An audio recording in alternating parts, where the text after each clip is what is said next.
We are going live, talking about partying at events. Oh yeah. And they used to be a lot better. Well, sometimes they still are. I used to be a lot younger.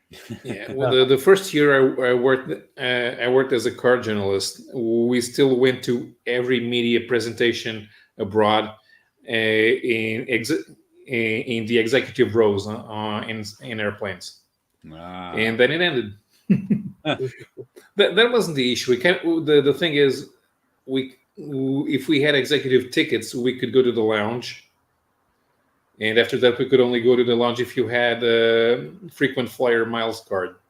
And I never had one because I don't need a mouse for anything. I don't I don't go on vacation, and I don't have I to don't fly fly my own anywhere expenses. either. I've been on a plane only once in my life. Oh yeah. I just don't go anywhere. I'm a poor artist. Where do I have to go? That's why you got to find the trick I used to do and have Marvel pay for it. When working in the conventions department, we had to go to these cons. So my first time flying my first time to California, that is not my first time flying. I flew a few times when I was a kid, but the first time I ever went to California was on Marvel's dime.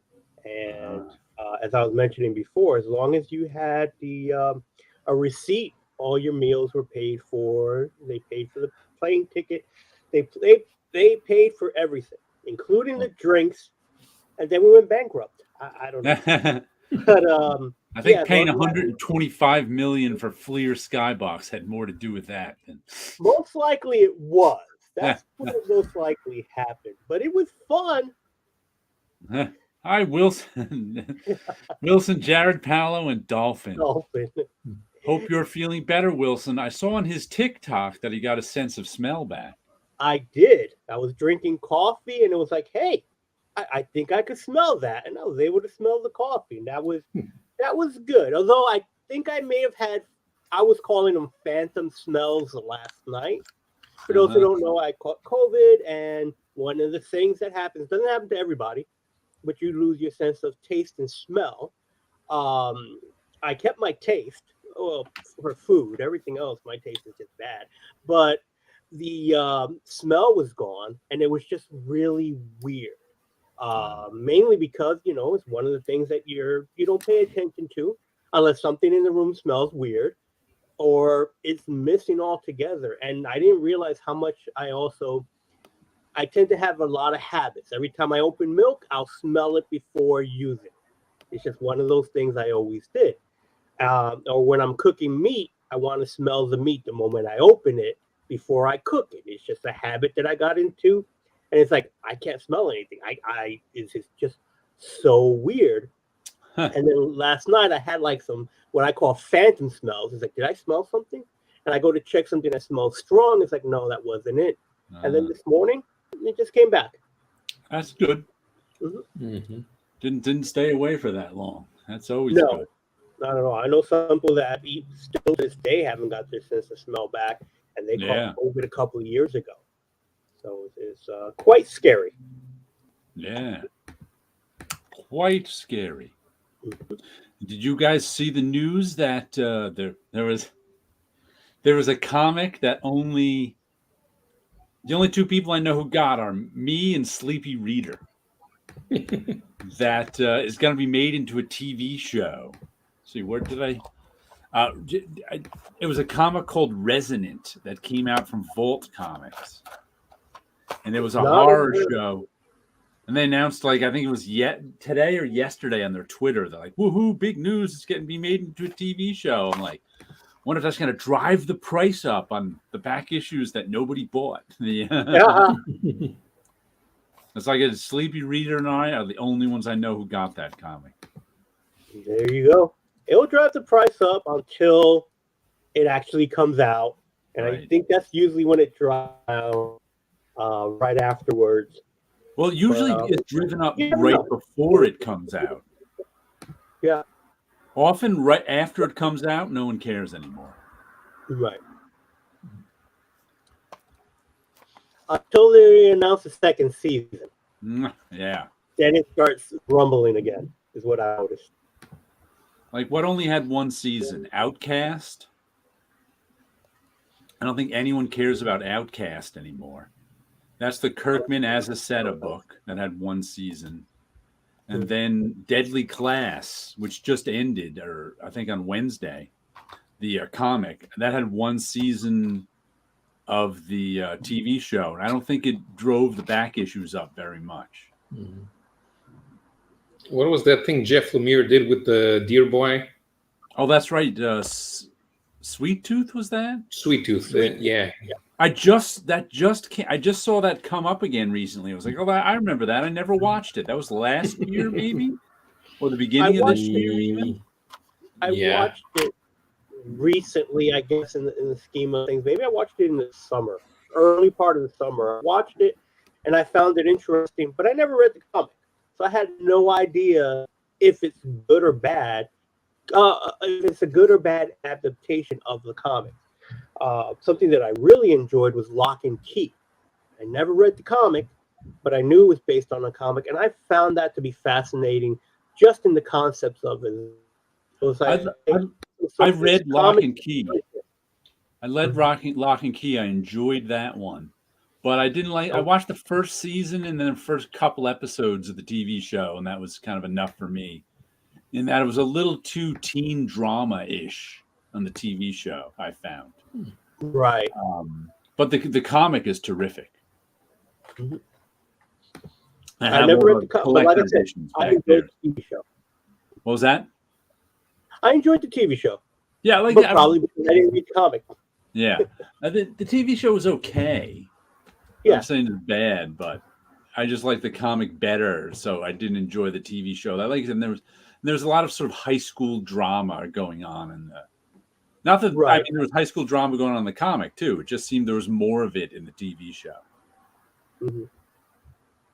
Mm-hmm. Well, for me, I tend to because it was on a Netflix series. I put it on. I think it was on Netflix or Amazon. I put it on and I just let it play while I'm working. Oh, that's a background show. That's a whole different thing. Definitely for me, it was a background show because I was able to watch enough to go, okay, I could pay attention to this when there was important stuff.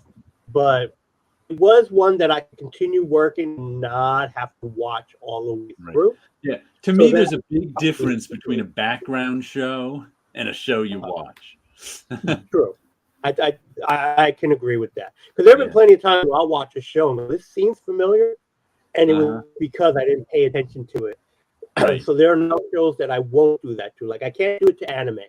Anything that's illustrated, any kind of series like that, I have to actually watch because there's so much that goes on with what's going on in an animated series that it's almost a different show entirely. I found that out to be like some of the Transformers, since they've done so many remakes since that some are really good if you listen to it. If you watch it, it's actually pretty bad because the animation isn't that great. But listening to it, it sounds better than it did visually. Sometimes that's what it is with animation. Other times, again, it's like watching it and listening to it can be two different groups of entertainment. That's why I usually have YouTube on now as I'm working, but before the age of YouTube, I used to have the TV on or music. But when I had the TV on, I used to put on, it was mostly stuff I had seen before that I could put on and that I enjoyed, that I could just listen to as I worked. Because if it was something I actually wanted to see, that would distract me from working. Yeah, I just leave it on British cop shows. Yeah. Lovejoy is still one of my favorite shows. I used to do things like if it's definitely a movie that I've seen many a times, and I was doing physical art, then I would have it would be the paced movie, which means that I know by this scene I should be done with this many pages. And a good movie for that was like Star Wars, because you knew when to look up to see the cool scene, and then just go back to working. So we got here. Anyone a fan of Adrian Tomini's Optic Nerve mini comics from the 90s? I bought the reprinted box set Foe today for $7 on sale. Really like them. Surprised. Yeah, I buy everything he does. And I think I started I think they reprinted those mini comics in the early Optic Nerves or something. I started buying his stuff when I forget who picked him up, Fantagraphics or somebody in the 90s, after his mini comics became like a little bit of a hit. Fantagraphics or Drawn and Quarterly or somebody picked him up and reprinted his mini comic stuff and kept the comic itself going. An issue every 2 years came out. But I usually buy anything Tomine, and I think that's how you say his name too, Tomine. I heard, but I'm not exactly sure. It's Tomine. It's Japanese. Tomine, okay. I'm aware of his work, and I know I've seen Optic Nerve here and there, but I don't think I ever bought him. Yeah, I recommend all his comics. I like his stuff. And I end up buying multiple versions of it because his actual comic, Optic Nerve, has been on my pull list since the 90s. But like I said, one issue every 2 years comes out. And then all of a sudden, a collected edition of it comes out 3 years later. And I'm like, I have no idea if I have this work or not. Is this new? Is this old? I don't know. And I ended up getting it, and then I read it. I'm like, oh, I think I recognize some of this stuff because I haven't read it in 3 years or longer. Matter of fact, I think one of the things I got of his, where is it? Is here it is. It's a small book. Scenes from an Impending Marriage. And this was I think this was like a little comic that he made and gave out to the guests at his marriage or something. And a story of their journey to the altar. And it's just this one's a tiny one, mini comic-ish. But like I said, he's also got, let's see, this was his latest one that I picked up, and this was never collected before. The Loneliness of a Long Distance Cartoonist, and it's all like on this graph paper. I don't know if you can see the lines on it, but it's done like it's done like a sketch, like one of these Moleskine sketchbooks, a graph paper sketchbook. So I remember it, and his stuff is mostly slice of life, and this one is sort of an autobiographical slice of life. When did this come out? I remember liking it, but I saw the ending coming a mile away, kind of thing. Where is the date? The not 1974. Oh, he was born 1974. 2020. 2020. This came out. Mm-hmm. Yeah, like this is late, and then this is the one. It's his latest. Yeah. Killing and Dying. Here's another one of his books. I think this was the stuff that was in Optic Nerve that I was like, did I get this stuff or not? And I think I ended up let's got some color stuff in here too. Once again, it's slice of life stuff, just every day, what's happening and going on.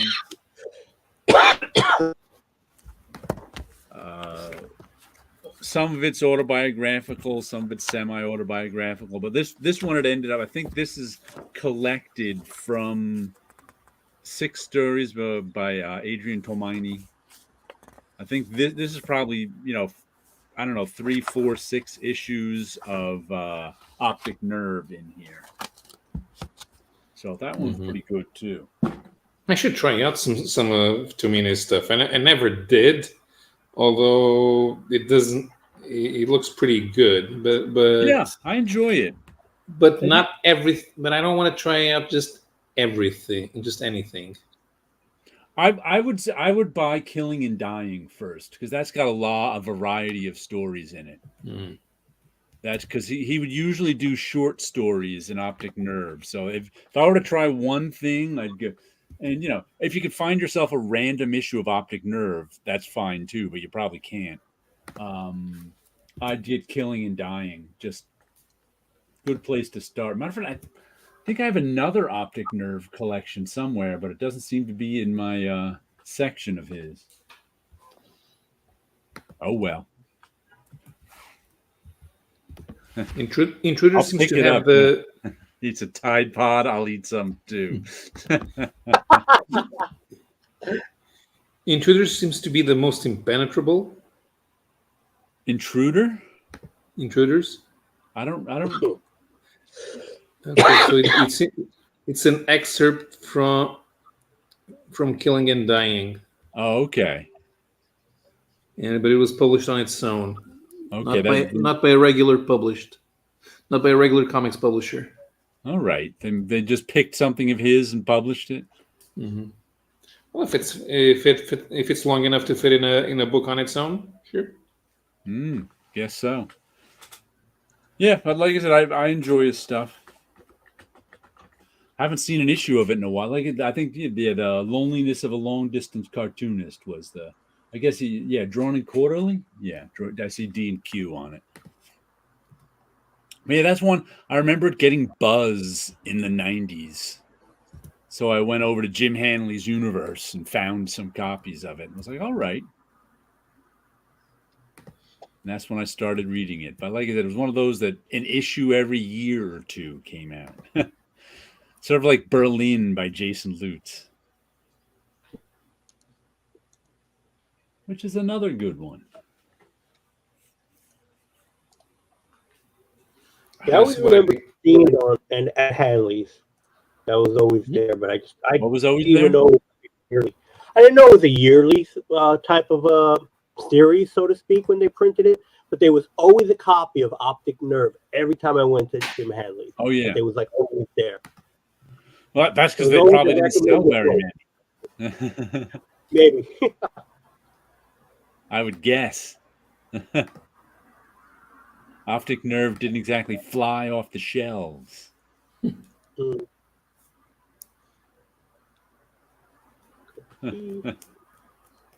Optic Nerve.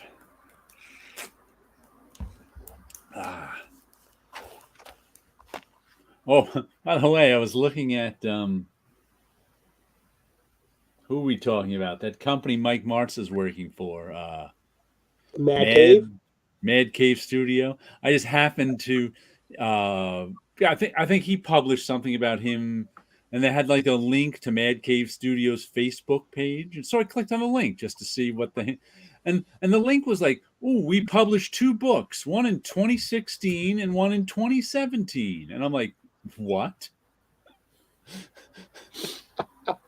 You published 2 books? 4 and 5 years ago? What? How they obviously have not hired a media person. I was like, their Facebook page made them look more shady. I was just like, man, what is up with these people? That's kind of crazy. Mm-hmm. Here's one of the comics I got this week. The Chilling Adventures of Salem. Sabrina's cat. Yeah, I don't know if you guys have read any of this Archie horror stuff, but it's pretty good. It's a one-shot. And this one is by Colin Bunn, pencils by Dan Showing, inks by Dan Showing and Ben Galvin, colors by Matt Herms, letters by Jack Morelli. And it was a fun... I never read anything by Salem before, about Salem. I guess it's a sorcerer trapped in a cat's form. And it was just a nice little story about this other sorcerer who was bringing like creatures from beyond into pets. That was his whole scheme. King's Poet in the house. So the artwork was nice. The storytelling, it was a good little one-shot. I must say and this was one of those, it caught my eye last week. It came out last week at the comic shop. But I didn't have the budget for it last week since I already had 9 comics. Right. So I said, if it's there next week, maybe I'll give it a try. And sure enough, I only had 5 comics this week. So I figured I'd give this one a try. That's the cat from Sabrina the Teenage Witch? Yeah, I think so. Yeah. Yeah, I know. I only know that because I somehow accidentally saw an episode of the TV series once. Ah. Accidentally, I watched a lot of that show. Oh, And, King and Smoke again, finished G.G. Allen graphic novel. Cool. You have to keep us oh, abreast of when it's coming out. Oh, I didn't even read this part. Salem, the tale of how Chilling Adventures of Salem came to be. I guess there's a little behind the scenes origin story there with some sketches and things. Is well, it that's also cool. is I it would also like to check it twisted out. chilling? What was that? Is it also twisted and chilling tale? Yeah. I don't think so. We'll have to see. Oh, and there's a new adventure of Madam Satan. I think I may have put this one on my pull list. I got a Madam Satan issue like last year earlier, and just because it has this great cover. And who doesn't want an Archie comic named Madam Satan? Is she based on an old Archie character? I don't even remember. That name does not sound familiar. Like I know I've picked up some of the old Sabrina stuff, and Yeah. I've read Archie off and on, like everyone does over the years. But that one I don't Let's recall. The Return of Chilling Adventures and Sorcery is the name of the comic that Madam Satan appears in. I think she's like the host of it, and there may be a story about her. I think that's how the last one went. Okay. I guess they're putting these all out for Halloween. Okay, so Madam Satan has an article on Don Markstein's Tunopedia, created in 1941. Wow. Appeared Okay. in Pep Comics number 15. So she predates Archie. Wow. Oh wow. Okay. Madam Satan is older than Archie. I can't believe they revived her, too. Let's see who does this. So you got that property, and Halloween's coming up. Yeah, yeah. And they got these nice, pretty covers with her, too. So usually by some girly illustrator. Who's this? Julius DHTA. Is that a name? Or DI? I can't read the signature. DITI? Yeah, who knows? But nice cut. Like I said, it was. I bought the first Madam Satan one because the cover caught my eye. So the cover caught my eye for this one too. It is a striking cover. Happy Friday, 62 Lefty Blues. Salem, Chilling Adventures of Salem, Archie Horror. Good stuff. Good. Jack Morelli was a bullpenner just before me. He was a bullpen letterer in the 80s. And I think he went freelance like right before I started. Probably in 89 he went freelance. But I used to come around, so I met him a few times. I think he moved to Florida shortly after. But he's still out there doing some lettering.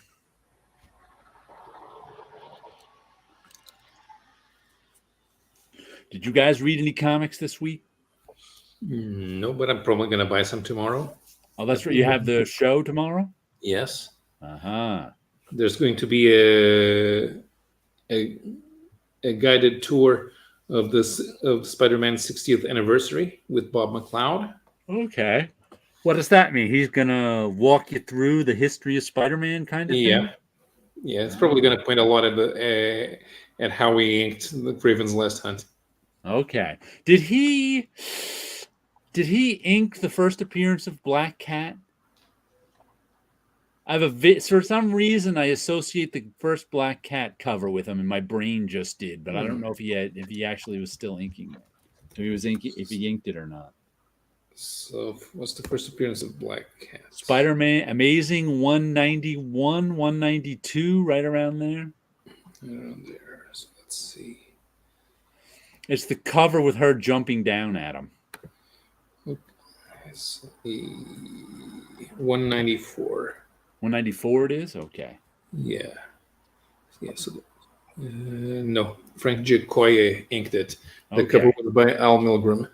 Al Milgrom? Al Milgrom drew that cover? Wow. Doesn't look like a Milgram cover.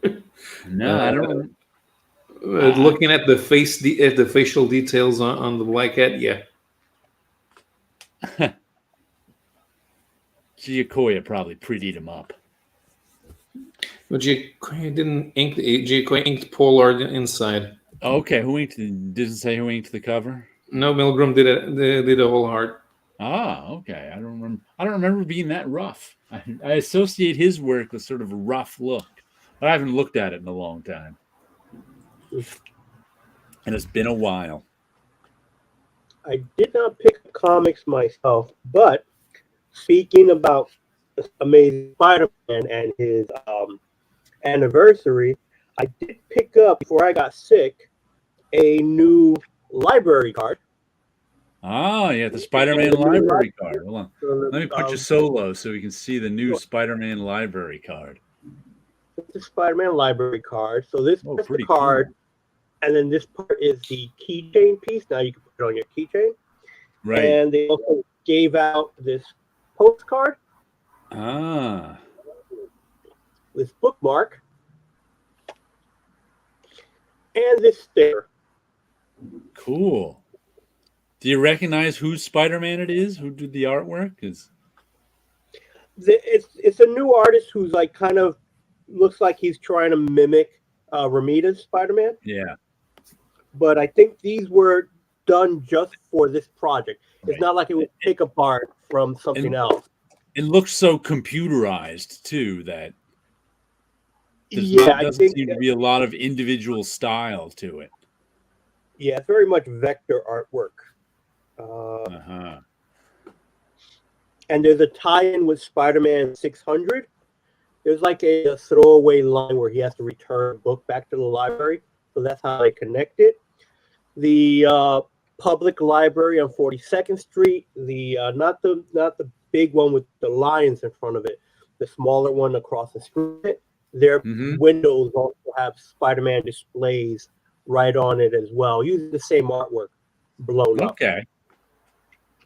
And in order to get the card, you have to live in New York, be resident in New York City, and you turn in your old card, or you could pay $1 and keep your old card. Now, the reason why I wanted to keep my old card is because my old card is artwork from Snowy Day.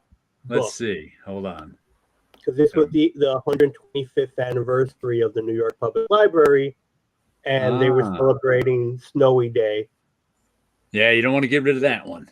Not at all. So this card is retired. It doesn't work anymore, but I get to keep it, and then I get to use the Spider-Man one.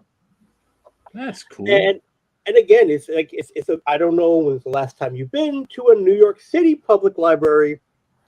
You can now check out the books on an app. You don't even have to talk to anybody. Depending on the library, you just go in, you use the app, you check out right from there, you just walk out. Wow. Just weird to me. It's just wild that you don't have to interact with a librarian for it. Wow. Pre-COVID, I used to take a lot of street photos in and around the library. I used to go down to Bryant Park and take photos, and then go around to the library steps and take photos there too. But since COVID hit, I haven't. That's how I used to, like, once a month in the summer days, I'd go down and take street photos until 2020. But maybe next summer I'll get back there. There you go. Now that I'm commuting into New York again. I love libraries so much. I wish they were as popular as they once were. So much potential in my cards are all local artists. Yeah, libraries are remarkably popular here. They said that I saw something a couple of years ago that like libraries do more business than the movies or something. But libraries are still really popular in general. Yeah. I forget what the statistics were. I haven't read them in a while. I have to get back to you because I haven't used my library most of this year. But for the last couple of years, I was using it a lot. Just I would take out graphic, not because like with my library and most library systems now, I go online, find some book I want that's in the library system, and they ship it to my library. Yeah. So anywhere anywhere in the system, which is like, 5 or 6 states or more than that the book is, they'll ship it to my library and I can just go and pick it up when it's in. That's how I was keeping up with some of the Marvel and DC stuff. I didn't want to bother buying or anything like that. I just I remember House of X, Powers of X, when that came out in a big hardcover edition.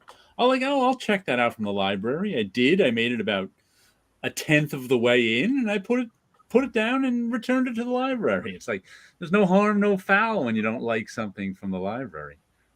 Exactly. And the one near the one that I was talking about was near Old Marvel. Yeah. And a lot of the artists that I knew would use that library's morgue for picture references and photos. And a couple of my interns would be renting their movies from that library too, because you can rent movies, music, and all that stuff. So it was like it didn't cost anything to rent a movie at the library than getting it at a Blockbusters at the time, right, where you had to pay. So it's like that was another way to save money too. Tip Goblin has always called the New York Library the Ghostbusters Library. Yeah, those lions got in a lot of movies. Oh yeah. I saw my first raw hardback from the Hilton Head Library. Let me see this for a second. Hold on. Junk. I'm just checking my email to see if anything from Bad Idea came through on this. I guess it'll bother me about that book some other time. Yeah, I'm still finishing up the books that I'm working on to just send it to a Dropbox somewhere, and then once it's out of my hands, I don't have to worry about it. Talk amongst yourself. I have to see that. And, okay. And there he goes talking business. Mm-hmm. I can remember the last time I went into a library. I don't think they have comics anymore over here. Oh no. And depending on the library, they never had much of a variety. Oh, okay. My school library had the various school libraries that I went to had comic books, but you had to really search for them because they wouldn't have individual books or anything like that. They would have like in the research section, they would have a comic book series. So one of the books that I had showcased once was the Superman from the 30s to the 70s. That would be part of it. And then, I would just take that out. That was in junior high school when I lived in New Rochelle. And every week I would take it out and just read 1 or 2 comics. Because if I read the whole thing, it would just be done. So at lunchtime, I would read a story, write down where my place was, or I just remembered it, and then go back the next day and then continue reading the story. And that's kind of how I was getting that kind of comic fix while I was in class. So this way here, comics don't get taken away. Because I had my comics taken away once. It's like, I'm never letting that happen again. So I didn't bring them to school because it was just, because, you could control yourself. You can't control anyone else. They want to borrow it. And then they tell you later, oh yeah, I got taken out of class. And it's like, but I need my comic back. And it's like, couldn't get the comic book back. The teacher wouldn't give me the comic book back. And it's like, I explained to him, it's like, but my book, he borrowed it. I need it back. Teachers didn't care. And who knows how many comic books teachers have taken over the years from the beginning and it's still sitting in a drawer somewhere. Classic comics somewhere in a school, if the school is still around. Yeah, maybe the people from the school take him home. Somebody from one of the hall monitors or something takes them home. Yeah, who knows? I started say that may be a way the teachers save money from getting their own comic books is by taking it. Yeah, I started reading European comics at school because I bought Marvel and DC from the newsstand, or rather, I made my dad buy me Marvel and DC from the newsstands when I was 9. But uh, my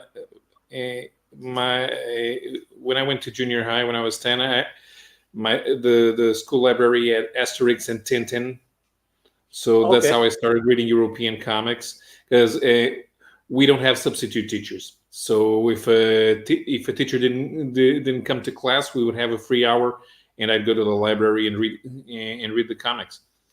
Okay. And that's how I kind of started on European comics. But they didn't have that much variety either. So Asterix and Tintin were always popular, so it was always a safe bet. They also tried a couple of other series that Hergé was involved in, but were not as famous. And apart from that, nothing. So then at the supermarket, I was able to read the Incal and Michel Vaillant and a few other series like Passengers of the Wind, and they had the Science Cycle and other more recent stuff. But most of it is completely unknown in North America. Right. Although they make money in France, so somebody picks up the license in other European countries, but in America it's impossible because you can't turn them into a 22-page story for monthly publication. Right. Yep. But it's funny that you're mentioning about the comic getting them in the supermarkets. And as I remember growing up, the only thing you could find in the supermarkets near me were the Archie books, the Archie Digest books, and I had no, I had no appreciation for Archie books, so I didn't care for them. Yeah, Like I would rather get Casper or any of the Harvey books, but the Archie stuff, to me, at that time when I was young, to me, Archie was the bottom of the barrel.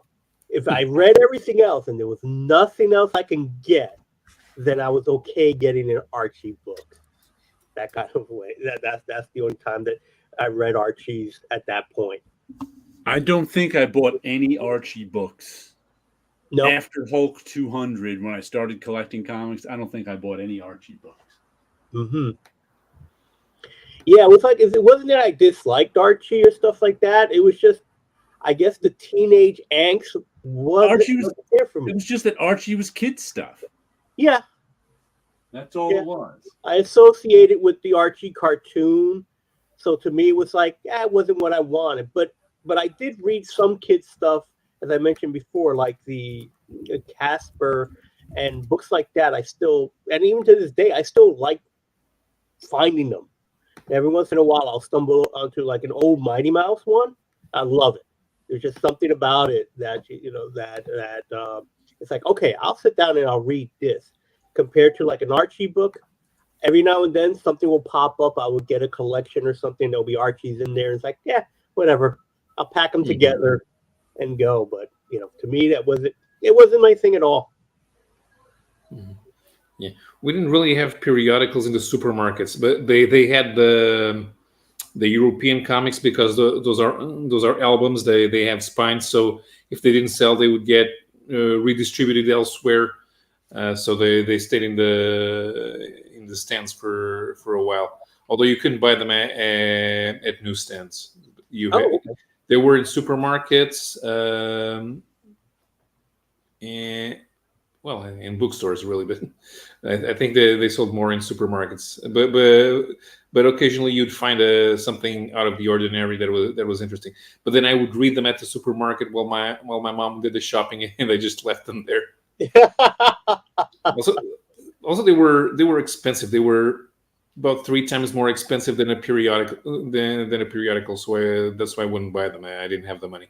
Right.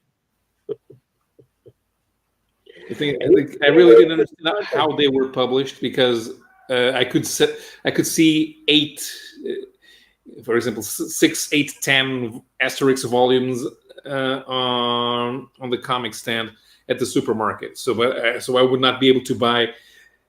I would know that I would have to buy at least 10 Asterixes, So I'd never thought about buying them because of that.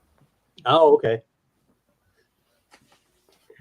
Any way to get that content, I never really read any of them at the stands. I mean, you would look through it to decide what you're going to get and what you're not going to get, but not to sit there and read a whole book. Because where I was located, the stores were too tiny, so the owner would know exactly what you're doing and say, "Hey, don't be reading the comics. You buy them and go, get out of there." But that's why I really like going to like the library and sitting and just reading everything that they had. Paulo, you have a convention tomorrow. Yes, he does. Or a festival, more to be more precise. So the main focus is on the art exhibits. And there's going to be an art exhibit for Ballad for Sophie, and another one for a graphic novel made by a French-Portuguese artist about what it's like to be a Portuguese immigrant in France, although he's second generation. So,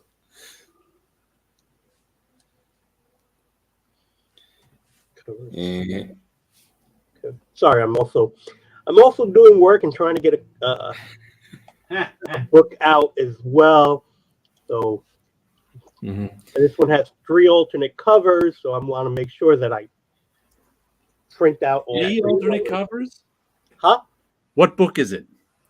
This is a book called Dark Storm, The Conqueror. It's a what? By Kevin Griveau. I think that's how you pronounce his last name. He's a writer. He wrote the Blue Marvel for Marvel. Okay. He wrote which of those vampire movies? The one with the vampire and werewolves. The name's escaping me right now. Vampires are coming. The werewolves are here. No, that's the rats are coming. The werewolves are here. That's an old cheesy movie. I can't remember the name. Can't remember. Someone used to have a poster for it at my college. The rats are coming. The werewolves are here. I think that was it.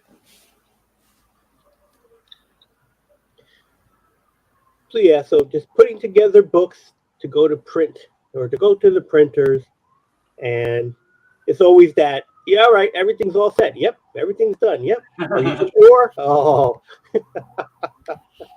I was sure until you questioned it. But I am going to be sort of working during the con because I have to watch 2 races of the Spanish GT Championship. And I'm doing I'm a press officer for a team that's racing there, and they're going to wrap up the championship with 1 round to go. So I need to watch free practice and qualification tomorrow. An officer? Did they give you a badge? No, but they will give me money, I hope. Jared can't even look at Paulo. He's too pretty. Oh my goodness. Yeah. And speaking of graphic man here, I did not go to the 4-Color Fossils this week because I was at the Toyota thing getting drunk. Having too good a time. So while everybody was showing off their horror comics, I was drinking a whole lot of beer. But so was Dr. Strangelove, because I just finished watching the 4-Color Fossils, and Dr. Strangelove was drinking a beer throughout, straight from the bottle. Didn't even grab a glass. Bottled beer. Have a beer with beer. Told them you were working. I didn't know about your drink. Yeah. Well, first we work, then we drink as part of the work. Well, you know how it is. It's journalists. You get journalists together, and everybody starts drinking. They had 2 bottles of Bushmills, and we ended them. We said we ended them.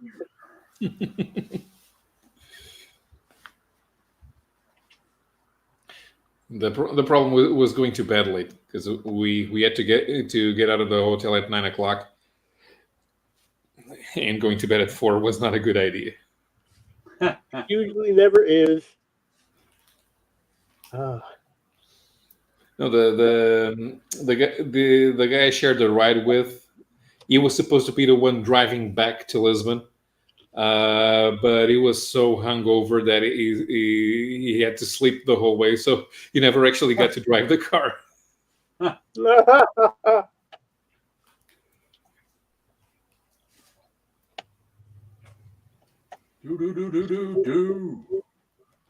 right. Did Goblin. I was planning a summer trip today for next summer to go to the French island next to Newfoundland. French island. So let me see if I still the islands called Saint-Pierre and Miquelon. Is that correct? That's what I remember. They're still they're still ruled by France, even though they're on the Canadian shore.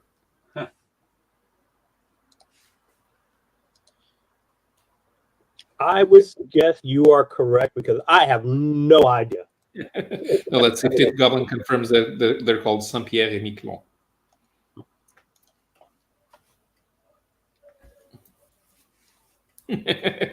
Goblin says it's an hour from France. Yeah. Ah.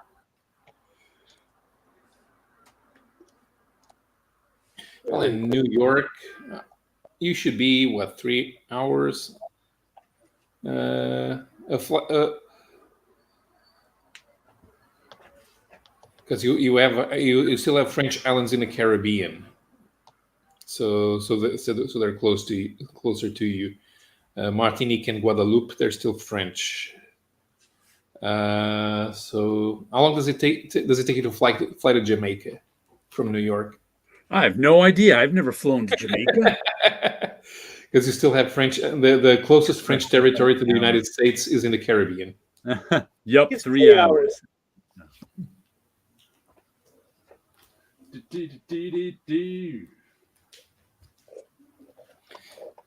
All right, this is supposed to say something. And I guess you can go from Florida to the UK in 45 minutes because you still have the British Virgin Islands. Sure. At that point, you're just island hopping. No, they say colonialism, but no, there's still a lot of European possessions in the Caribbean.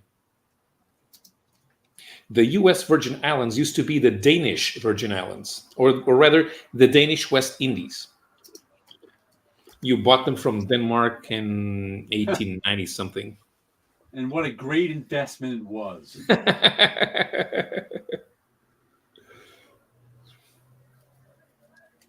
All right, I need a comic book font. What do I have? What do you need it for? The text or sound effect? A random page word balloon. CC Wildword. I don't know if I have that one, but I know which one you mean. What? I think I have CC Wildwords here. That's amazing. That is my workhorse font. I might have it on my computer. I'm gonna have to do a search for it just to see. It's easy on the eyes. There's an international version, so I use it when I'm doing books in Spanish. That one, you open up a book, you see Wildword, chances are I was the one that lettered it. That's definitely one of my. Oh, we need a font. We need something light and easy to read, and it's like that's the one I go right to. There's a free download for it. There you go. It's available in Comic Craft. That's who I pick it up from. Probably it's available in Adobe then too, isn't it? Possibly. Are there fonts showing up there? Let's see. Let's go to Adobe Fonts and see if it's there. Adobe Fonts. Let's try to put in. I know Comic Craft has things too. Well, yes, it is a Comic Craft font. So right. It does not have it. Let's look up Comic Craft. See what fonts are available for it. How much do you have to pay a year for Comic Craft? For Comic Craft, every year has a sale on their fonts around Christmas time. If you want to buy some Comic Craft fonts, buy them at Christmas time. But you get to use them for forever, or do you have to pay you get a to use yearly them license? forever. Yeah, Paolo, when your yeah. ancestors fished Newfoundland, did any settle in St. Pierre? Or No, at that time we were just fishing and discovering. We were not settling. We put some people in Brazil as early. As early, we founded in 1500. So even by then we were already putting people in Brazil. In Africa, we were setting up trade depots, as well as India. We mostly focused on India, and after 1494, we were not allowed to go to settle in Canada. So we had a treaty with Spain that a certain line, from a certain line, we to the west it all belonged to Spain, and to the east it all belonged to Portugal. So we got the known world, which was Africa and Asia, and the Spaniards got the unknown, which at the time it sounded like a good idea, but then that gave the whole of the Americas to Spain. And then Cortez was running around looking for gold and not finding any. The unknown world. And we brought pepper. Who brought potatoes? The Spaniards did. I'm not sure who found the tobacco first. No, we may not be cousins, unless you have Basque ancestors, because there's a really distinct possibility that I am, if I'm a descendant of the Celtiberian tribe of the Conii, whose capital was supposedly in the city where I was born, and people from there settled near, made a settlement near to where the Vascones lived before the Romans came. So the neighbors to the Basques were descendants of the Celtiberian tribe that I'm supposedly a descendant of. That's complicated. Explaining the history of pre-Roman Iberia.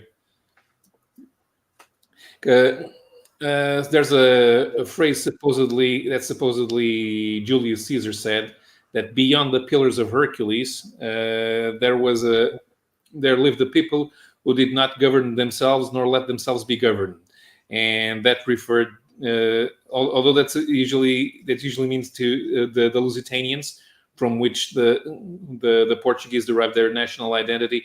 It could mean any of the multiple Celtiberian tribes. So Celtiberians were non-Celts who adopted Celtic culture during the Iron Age, plus a few Ligurian tribes who came from Italy before the Iron Age, about 5,000 years ago.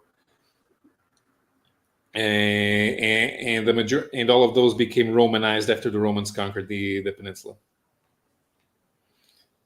Yeah, Tegalans confirms is related to some Basque whalers. So yeah. Yeah. The thing is, seeing all the tribal movements, trying to reconstruct all the tribal movements in pre-Roman Iberia is kind of tough, because we haven't been able to locate where Tartessos was, and that's really important to figure out where the center of power in pre-Roman Iberia was, although it's supposedly near present-day Seville, which is in southern Spain. I just had the mysterious object way on the outside of the Illustrator artboard problem. Ah, yep. Wilson knows what that is. So what font did you end up picking? I went with Letteromatic. I think which is one that's everywhere. I think it's just I don't even know where I got it. One of those standard comic book font things. Wilson, are you full Boricua, or do you know if you had any ancestors coming straight from Spain? As far as I'm aware of, a cousin of mine had done a research and was able to track the name to Spain, but I don't know exact because I never got to see the research about it. So I don't know what part of it. Now, both my mother's my mom's parents came from Puerto Rico, and my dad's parents and my dad comes from Puerto Rico. So I'm full Boricua and that kind of thing. But born in New York, like most of us Puerto Ricans, because there are more Puerto Ricans in New York than there is in the island. But from what I understand, one of my cousins was able to trace at least the name to Spain. And I don't know how far the research went because I didn't even know he existed until an intern of mine, after he left Marvel, he was working at a toy store and he met his boss's husband, who happens to have the same last name as Ramos. I was like, oh, you guys could be related. It's like, I doubt it, but it turns out, yeah, we are related. We're cousins.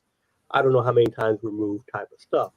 But from what I understand is that my family's always been in Puerto Rico. I do not know if they trace back to any of the Llanos. I never really got to see the research or how far it went. So, and the information that I get from my dad was more of the immediate family, a couple of generations back, and that's about it. That's the history. And as far as my mom, she told me stories that the thing is that we have no idea where my grandmother's family goes because when she was born, her mom passed, and her father, as the story goes, just gave away the children.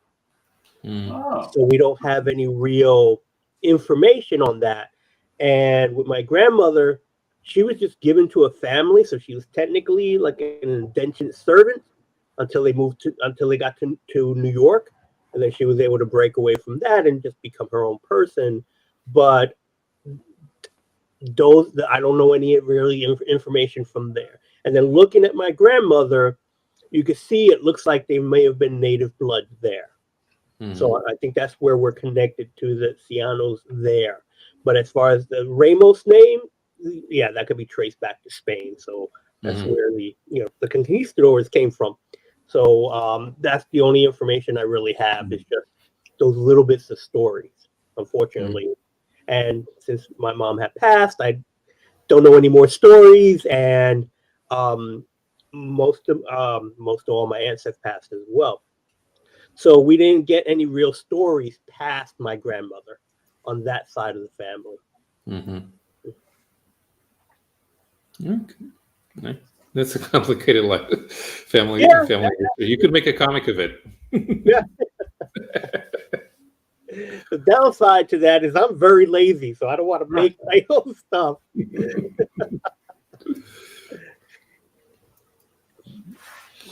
Because the name itself does not really mean anything, because when the natives were Christianized, they adopted in areas where the Spaniards settled, they adopted Spanish names, including surnames.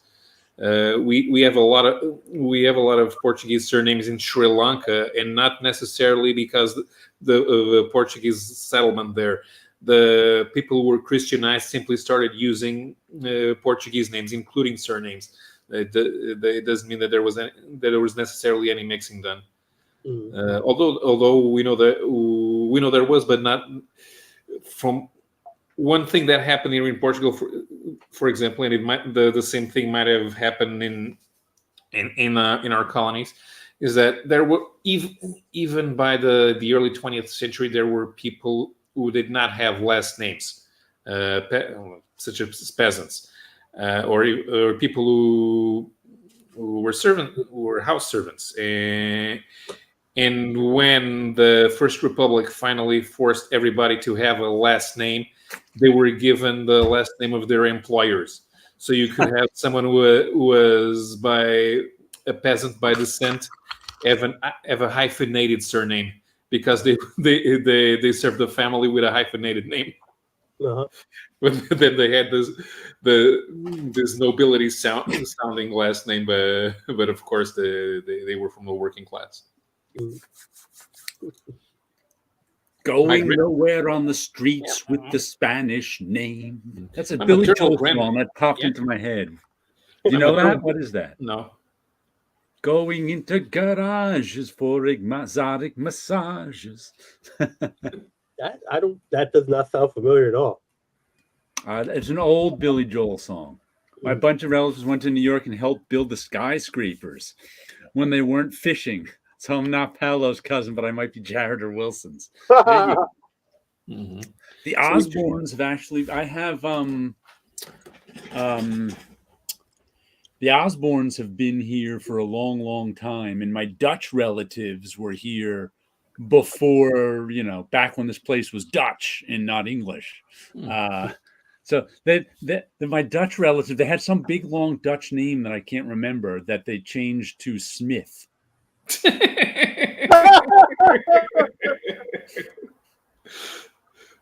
But yeah, they've been here for a long time. So my Irish relatives are 19th century, I think, or 19th century. I got a lot of. I'm English, Irish, German, Dutch, Polish, French, Canadian, and I think one of my parents did the DNA and found out they're Russian somehow too. So I don't know how that got in there. Yeah. Don't know how that got in there. Mm-hmm. But Osborne itself, it's English. To be, but English, but Saxon. Yeah. And Jared is also, Jared is the English translation of the biblical name Jordan, who is 5 begats from Adam. That's the only, there's one part of the Bible in Genesis where they went, Adam begat Cain, begat this, begat that. And in that list is Jared. That's the only place it appears. Have you ever noticed they never bother reading that part at church? Yeah. That will turn off a lot of people from church. Today we will see who begat who. And at 15 minutes, everybody starts leaving church. It's like, we're done. Mm-hmm. So when did your family have the war with the Parkers? Do you all hate Spider-Man, or is that just one small group? And my last name is actually spelt the same way as Harry Osborne, or Norman Osborn's too, no E. Oh yeah? Yeah, because that's one of the things that you always know, because a lot of people spell Osborne with an E. Oh, okay. So, but Harry and Norman didn't. Mm-hmm. Another comic I got this week is the facsimile of the Marvel Family #1, which turns out is the first appearance of Black Adam. That's why they reprinted this one. I didn't even know that. I was just like, I'll get an old Marvel Family one. Well, so the first, I think the only appearance of Black Adam until the 70s when they brought him back. Really? Yeah. He was there for that one shot, so to speak, and this one appearance. And what's funny is I've never read this before. No, I don't think I have either. But they give you, in this issue is the origin of Captain Marvel Jr., Mary Marvel, and Uncle Marvel, plus Black Adam. And it turns out they're like, there's some sort of, they tracked some object moving at the speed of light towards them out of space. And it turns out that was Black Adam. He was, back in ancient Egypt, Shazam, the magician guy there, gave him powers. And then he was like, forget this being a hero. I'm going to conquer Earth. So Shazam banished him to 5,000 light years away at the furthest corner of whatever. And he's been flying back to Earth ever since. And he finally landed. So for the last 5,000 years, he's just been flying back to Earth. And he got here and he's like, I'm going to conquer this place. And it was funny because in the fight, no one could hurt anyone. Right. because everyone was equally strong. So it was just like, ding, that does nothing to me. Ding, that does nothing to me. Ding, that does nothing to me. So they had to trick each other into saying their magic words to turn back. That's how the whole fight went. I think Wilson just told the secret that Jared is the Green Goblin. No, the Hobgoblin. No, I don't think he's the Goblin. I just think he could be related to the Goblin. There's a difference.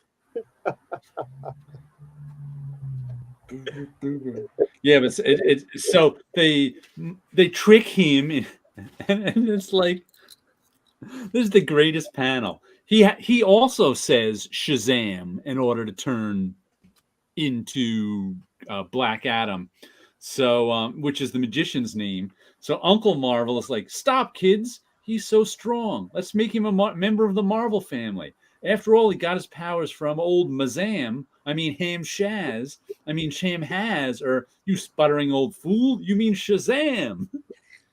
Oops. No, I didn't want me to say that word. I was tricked. I take it back. Gulp. Too late. Yeah, they defeated him like he was from the fifth dimension. Yeah. So then Captain Marvel just punches him out. And I guess did they send him back?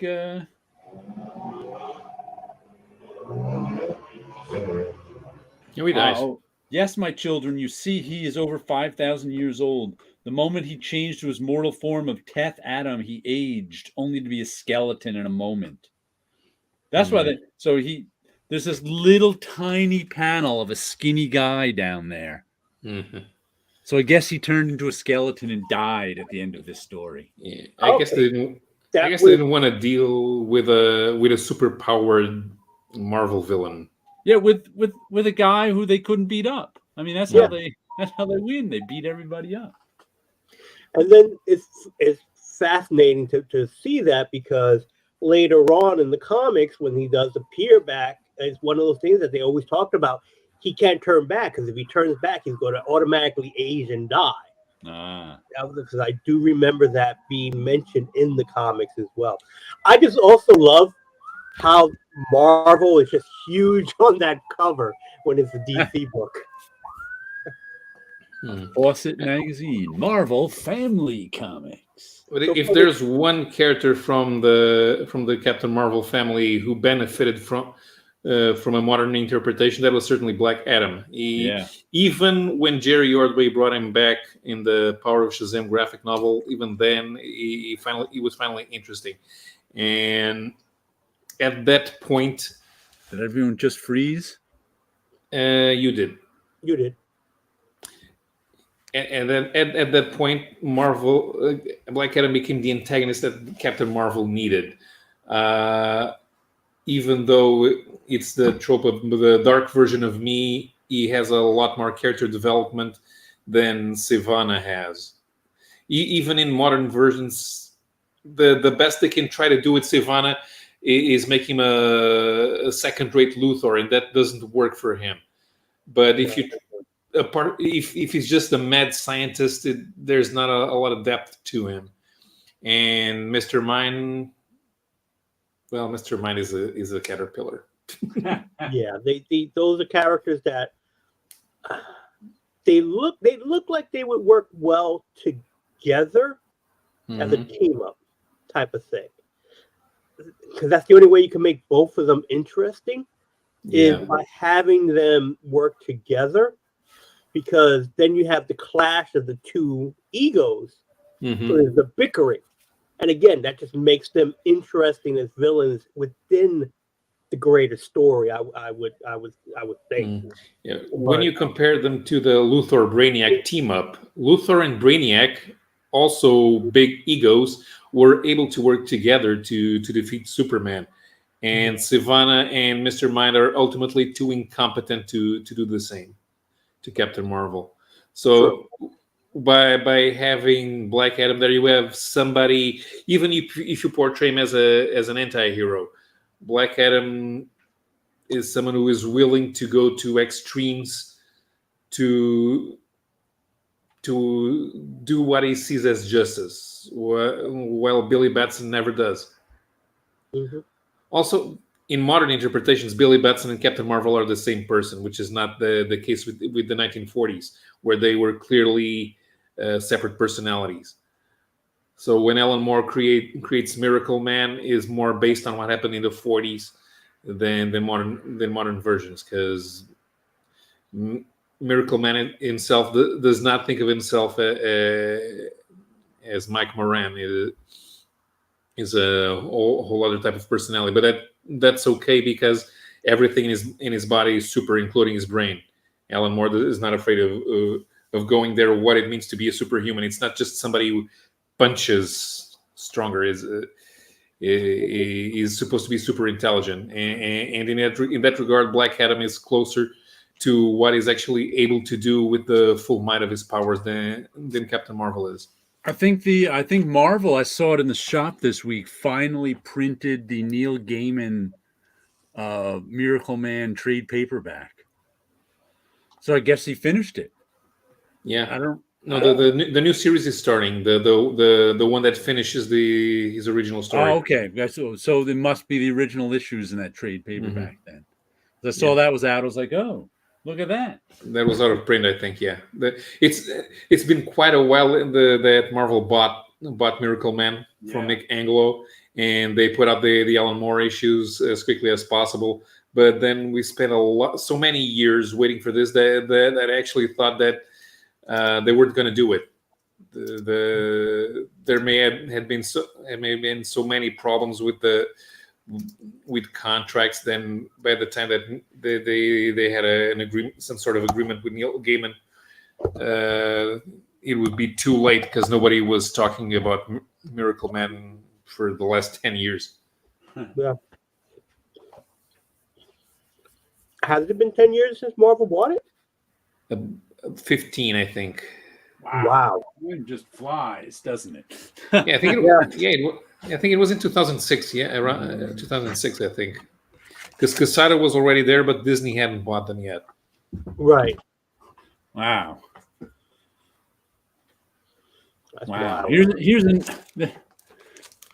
another one I got this week was Prometheus 1313, issue 4, and the last issue. It just kind of ended. All of a sudden, this is the one that's a prequel to a series of graphic novels that were already released in Europe, with something about aliens coming to Earth. So they decided to do a prequel with the humans kind of discovering the aliens are coming to Earth, and it just kind of. I mean, I bought it because of the Sean Martin Bro art, which I really like. So I was like, I'll put that on my pull list sight unseen. And so in this particular story, there's two parallel stories going on. One with some like astronauts up in space who kind of get grabbed up by these aliens, and another with these people who sometime in the past got a message from people in the future that said aliens were coming to prepare for it. And they've been trying to prepare for it this whole time, and they end up going to this island. Meanwhile, this one woman who is the chosen one, if I have to read another story about a chosen one, I'm done. I'm okay never having any more chosen ones. And the only reason she was the chosen one is because the aliens chose her. They didn't really. There's nothing really explained in this. Stuff just happened.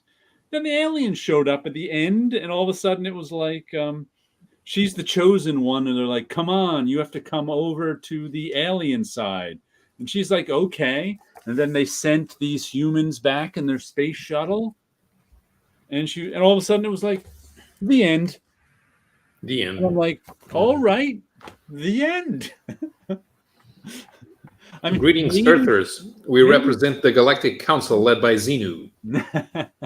Maybe somebody who read all the regular stories understood this perfectly, but I was just like, okay. I mean, nothing really happened except a bunch of people discovered there were aliens coming. The end. But I guess that's what the prequel was, a bunch of people discovering aliens coming. And that still hasn't come out in France, I think. Let me check if they have a And Release date. and I want to point this out to the other production guy, Wilson, because here's the second issue. See that white line there? Yeah.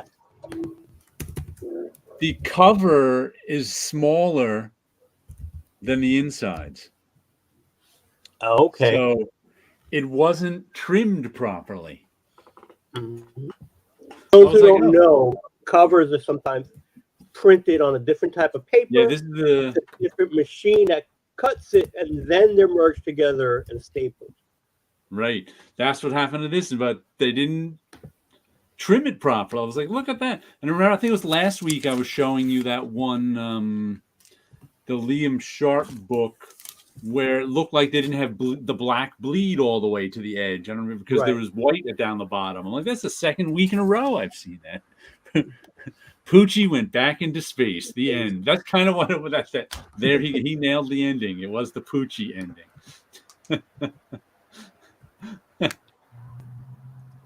That was kind of fun. Poochie went back into space. The end.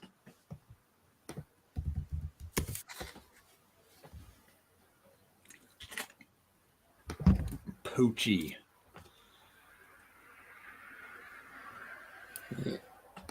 Yeah, that spin-off still doesn't have a release date for France.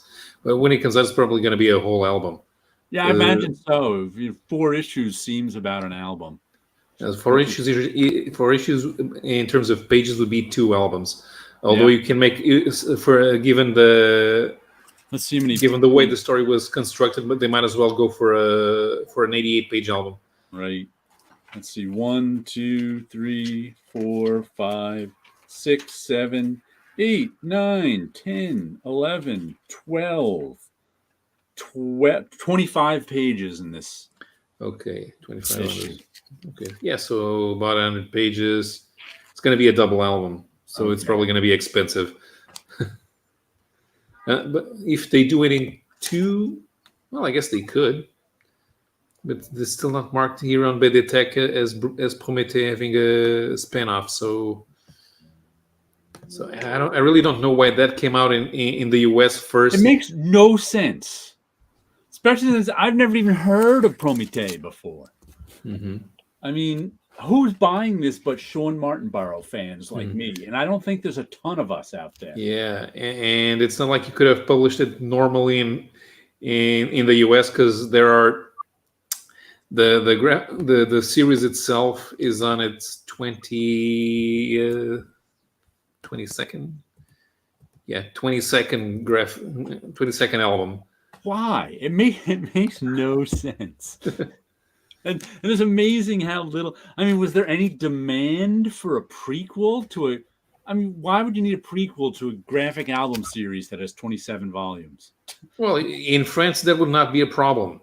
Yeah, but I'm just saying. Yeah, but releasing it in the US first, that doesn't make any sense. I'm just you've been going forward for 27 volumes. Why go backwards for a volume and release it in the US? If they were making a movie of the series, let's release it first in the US as a movie tie-in. But apart from that, it doesn't make any sense. And why hire Americans to do it? That is just so strange. Weird stuff. I also got the latest issue of Frank Frazetta's Death Dealer with this really weird psychedelic back cover. Okay. But this has been a solid Barbarian series. This issue, we get a Cyclops and a giant snake that we actually don't have the Death Dealer in this issue. We have his sorceress ally, who is pretty cool. I think she's just called the Sorceress or something. She's trying to get this sorcerer to help. But the art on it's been really nice. The stories have been solid. I think we got a new artist on this one. Who is it? The story is Michael Moreci, Moreci, and the art is Diego Yapur, Yapur. With colors by Luis Antonio Delgado, letters by Jacob Bascal. And I gotta say, it's been a solid book. I'm really enjoying this one. Even for $5, I've been enjoying this one. Which The two first issues I bought this week were $4 first issues. I saw a couple of like $5 first issues that kind of caught my mind, and I was like, no, I'll buy the $4 first issues. Thank you. But this, if anyone's interested in a Barbarian book, I think the first volume of Death Dealer is out in trade. Where is it? Yeah, volume. They use the classic Death Dealer painting for the cover of that one. Yeah. That one's out. I guess they're working. This is all going to be in volume 2 now, but a solid comic. Speaking of Simpsons, did you guys know anyone from Bongo Comics? I did not. I don't know anyone who worked for Bongo Comics. Was SpongeBob from Bongo Comics? No. No. SpongeBob is Nickelodeon. Okay. I don't recall who was publishing any of the SpongeBob stuff, but Bongo was their own imprint. I know maybe an artist who worked for them, but yeah, I don't know anyone at Bongo. Yeah, but that Simpsons comic lasted a long time. Yeah, and they just put out a volume 1 Treehouse of Terror omnibus. Mm-hmm. I actually want to get. I think who got it? I think Sleepy Reader got this one, but I think I'm not sure, but I think they since it was the Treehouse of Terror comic was an anthology. Yeah. I don't think they put like the stories in chronological order. They just put in stories that they liked in the file. So I think they're just kind of like they're treating the Treehouse of Terror omnibus like an anthology, as the Treehouse of Terror was. That's what I understood after hearing a couple people talk about it on YouTube, but I'm not 100% sure. I think Cartoonist Kayfabe did a video on Simpsons comics sometime last week. Who did? Cartoonist Kayfabe. Oh, okay. I haven't checked in with them in a while. But I noticed Comics Historian just dropped like 20 interviews from the 90s. Yeah. I was like, whoa, way to clog up my feed. No, but the thing is, Alex Grant hasn't put out a video in quite a while because his partner in the Comic Book Historians has been running a different Facebook group now. Ah. So yeah, I don't know about this one. I'm not sure I don't know if they're falling out. I don't think so. But this new group is active in a different way than the other one. And the other guy has been trying hard to recruit industry professionals to show up there. Okay. Yeah, that just reminded me there's one guy at my LCS. I can't remember who though, because I talked to people over the years there. He had every Simpsons comic. He had 1 through 200 or something. I think it is. It's like, whoa, which I saw someone had those on sale on eBay recently, wanted like $1,000 for them. It's like, whoa, hope you got it. Because, that's really not even that expensive for 200 comics. Yeah. But, I didn't want to spend $1,000 on them. No, that's the thing. I didn't either. I think the only ones I ever bought, a few of them when they first came out, I think for a while we were getting them at Marvel. Yeah. I bought them here and there. I probably have 10 to 20 issues. I brought some Treehouses of Terror, and it was just one of those impulse buys I would get every now and then. Yeah, very much so. And I think they had a crossover. They had a little Crisis crossover thingy with Future ROMs and I'm almost sure I bought a book here or there during that. They were always well done. Yeah. And again, being that the industry is small, I know that there are artists that we've worked with before in the past who've done Simpsons stuff. Well, like I said, there's only 1 degree of separation in comic book industry. Exactly. That's it. Exactly. So, but it's like I can't remember any names off the top of my head. Maybe Andrew Peepoy inked something. Hillary Botter, I think, worked on a few Simpsons stuff. Yeah, I remember seeing his name. Yeah, I have so a there was nice speaking. A few. I think Andrew Peapoy did this really. I bought it just for its cover years ago. I think it's a Chilling Adventures of Sabrina cover that he did. I was like, wow! I ended up buying it just for it's in my bought just for their covers section. When you said his name, it popped into my head. I don't think I've ever met him, but that was a nice cover. He's a nice guy. I've met him quite a few times. He's a staple at cons. He's always at conventions. So he's a really nice guy. And yeah, he's worked for just about everybody. Just about, I think he's done something in like all the publishers. Did he do some licensed work back in the 80s? I can't remember where I first saw his name, but for some reason I associate it with licensed books. Do you have any memory of that? I just remember him from the regular comic books. Okay. So, and then he's done a bunch of Archie stuff, a bunch of Archie covers. I Yeah. think he did. No, I'm mistaking him with somebody else. There was someone else that I knew that was doing licensed stuff, but it wasn't him.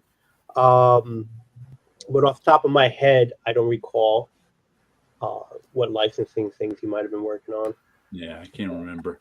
And another comic book that, well, if not ended, went on hiatus is Silver Coin. And in this issue, we actually get some insight. And this one, each issue has been drawn by Michael Walsh and written by a different person. But this issue is actually written by Michael Walsh. And in it, we get, and none of the stories have really tied together. But in this issue, he kind of ties some of the stories together in hindsight. So it's kind of a little interesting, and it was a good story because I think like this fireman grabbing the coin was from like at the end of issue 1. Like issue 2 took off with a whole different story, and then like in issue 8 there was just this guy sitting on the bench, like he gave the silver coin to someone. Usually people just find the silver coin. You see, he gave it to him. So this is all his that guy's stories. And he kind of ties all the people together. So that was kind of interesting. But at the end, it says, here's a little visit from Michael Walsh. And he says, thanks, Barbara. My wife, Toni Marie Griffin, me and my wife, Toni Marie Griffin, are having a baby in October. So I need to place the comic on temporary hiatus while we both take some time to work on our growing family. That said, the Silver Coin will return. I have many more stories to tell. But with an indie book, you never know if it will actually return. So this is the last issue of Silver Coin for a while, issue 15. Hopefully not forever. We'll see. But I wonder if it comes back, will he make it a volume 2 with a new number 1 or not?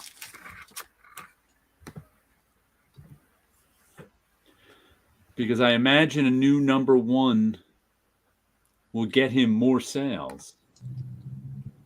I would guess so as well.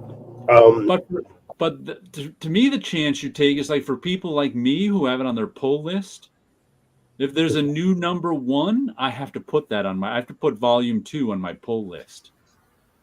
Otherwise, there have been times when books have relaunched and I'm like, I could put them, I don't get that haven't been out for a while, and I just don't bother to put volume 2 on my pull list. Right. So it like becomes a jumping off point for some people. So, and I imagine that happens a lot where some people don't realize, this is the same series because it kind of continues or it don't. And who knows? It's one of those things where there's the chance you take. Yeah. Wilson, is that a giant comic behind you, or did you did COVID shrink you to a very tiny man? Even though I am short, no, this is a. Oh, that's his. It's the Galactus action figure from Hasbro that I haven't opened it up yet. I saw you got that on TikTok, but you haven't unboxed it. It's incredibly heavy.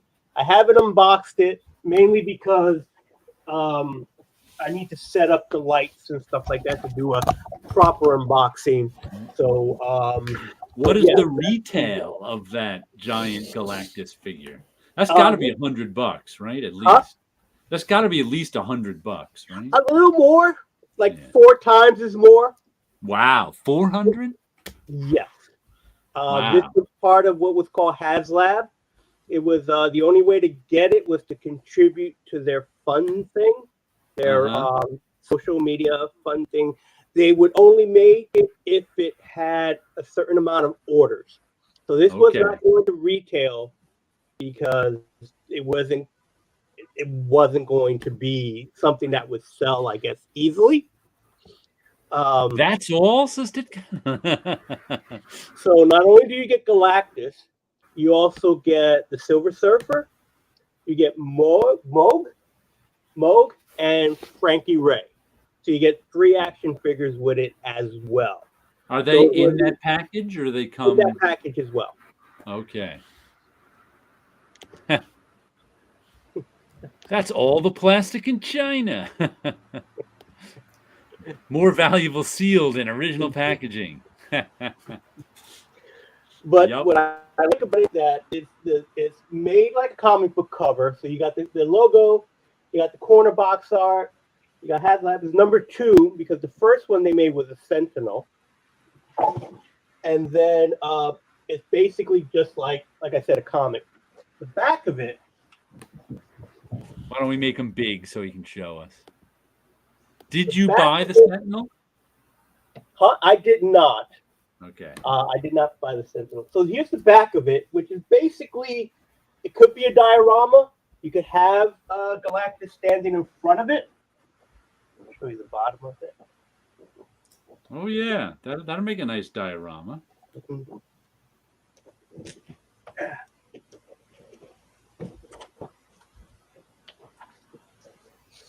And like I said, it was like, here's the whole cover art. So that's Moog at the bottom. So he comes with 3 heralds. He lights up. And as I mentioned, this is the second one. The first one was the Sentinel from the X-Men. That one I did not get. By the time I found out about it, that had already sold because they only had it out for, I think, a month or so. I'm not sure of the time. I bought this last year. It's taken over a year and like 3 months for it to show up. Wow. Will you keep the box? Yes. Okay. I would keep the box because, I don't plan to resell it. But if I ever do, I would want to put it back in the box. And it's going to probably be a while before I open it from the box anyway to display it because I'm still converting my sister's old bedroom into what would be the new studio comic book room. So that's why I have like everything literally all over the place. I had closed down the storage unit that we had, and then I'm just going through things. I got stuff all over the place. You know what's funny? On TikTok, I ran across this guy who was a kit basher. He made, his own custom action figures by taking apart other action figures. And I'm not even an action figure collector, so I don't really care about boxes. But when he opened his boxes, he destroyed them.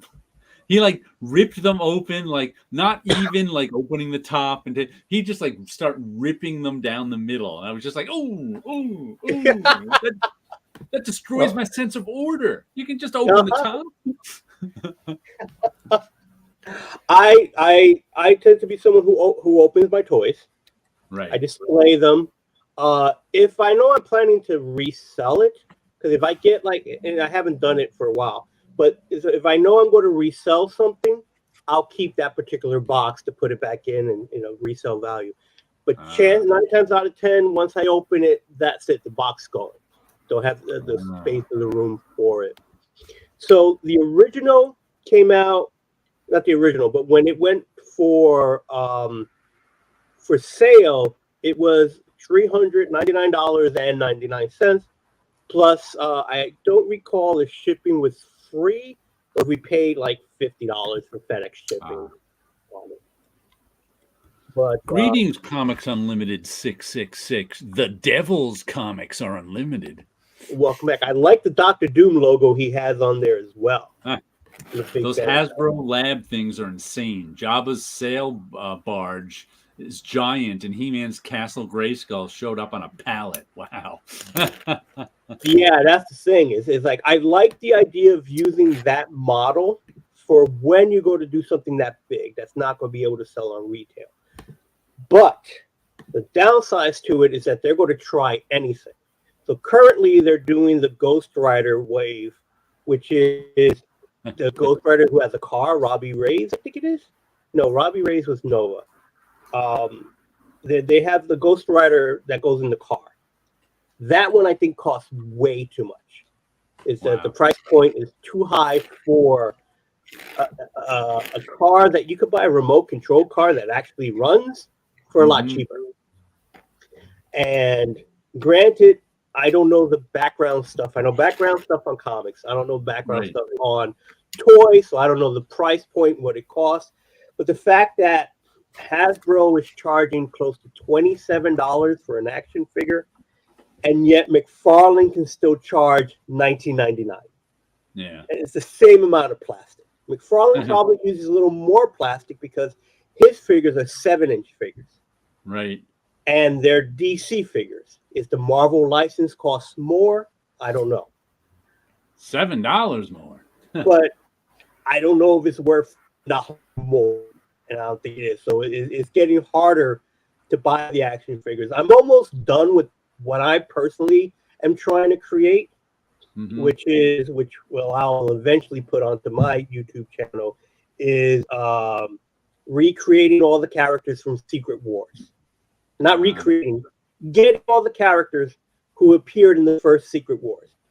Since that's what got me into comics, that's what got me into collecting, that's the set of toys I want to have. Now, of course, the funny thing is Secret Wars got me out of buying Marvel comics. That's when I stopped. You need a box display room add on to the house. Yeah, a figures display room and a box display room.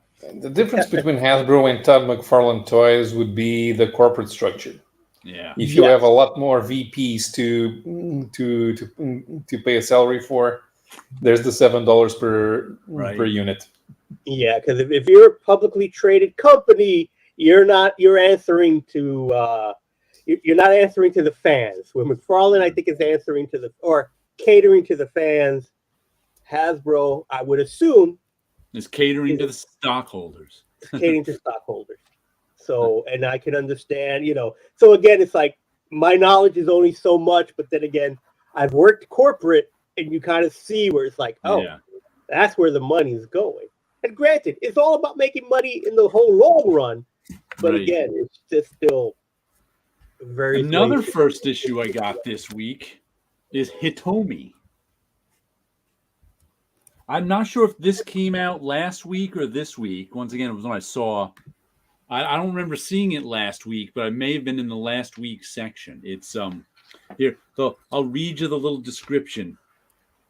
That's the in first feudal era Japan, a drifter with no prospects begins training in secret under Yasuki, a disgraced, once feared warrior, as she struggles to find her place in a society entrenched in discrimination and violence. Has some nice artwork in it.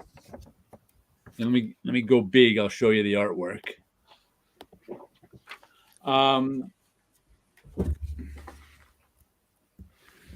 Very sort of Japanese woodcut style. Storytelling reminded me a little of Usagi Yojimbo. Yeah, King's Poet just said Hitomi is a fine-looking book. The story itself was pretty involving too. I might get a second issue of this. I like this cover too. There was another cover. I liked this one better. Looks like this is cover 1. But it's funny because Sleepy Reader has got me doing this sometimes with new books. I check the copyright on it. And this one, only the writer's name is It's copyright H.S. Tack, who is the writer. Art by Isabella Mazzanti. Layouts by Nicola Beta. So I guess they have. So that leads me to believe that I don't like my indie books to change artists. But when you have a book that's only the writer has financial stake in, that happens sometimes. It's the writer hiring the artist to do. So the artist is really just a hired hand on the book, just like in any corporate owned book. So that kind of puts me off for it puts me off from putting this on my pull list. But it is a nice looking book, and I enjoyed the first issue. It's about this little girl whose parents were killed by this. They keep saying he was. What is it? He's got this dark skinned. Here. I'm looking for a samurai. His face and hands are the color of beetroot. I'm like, you know what?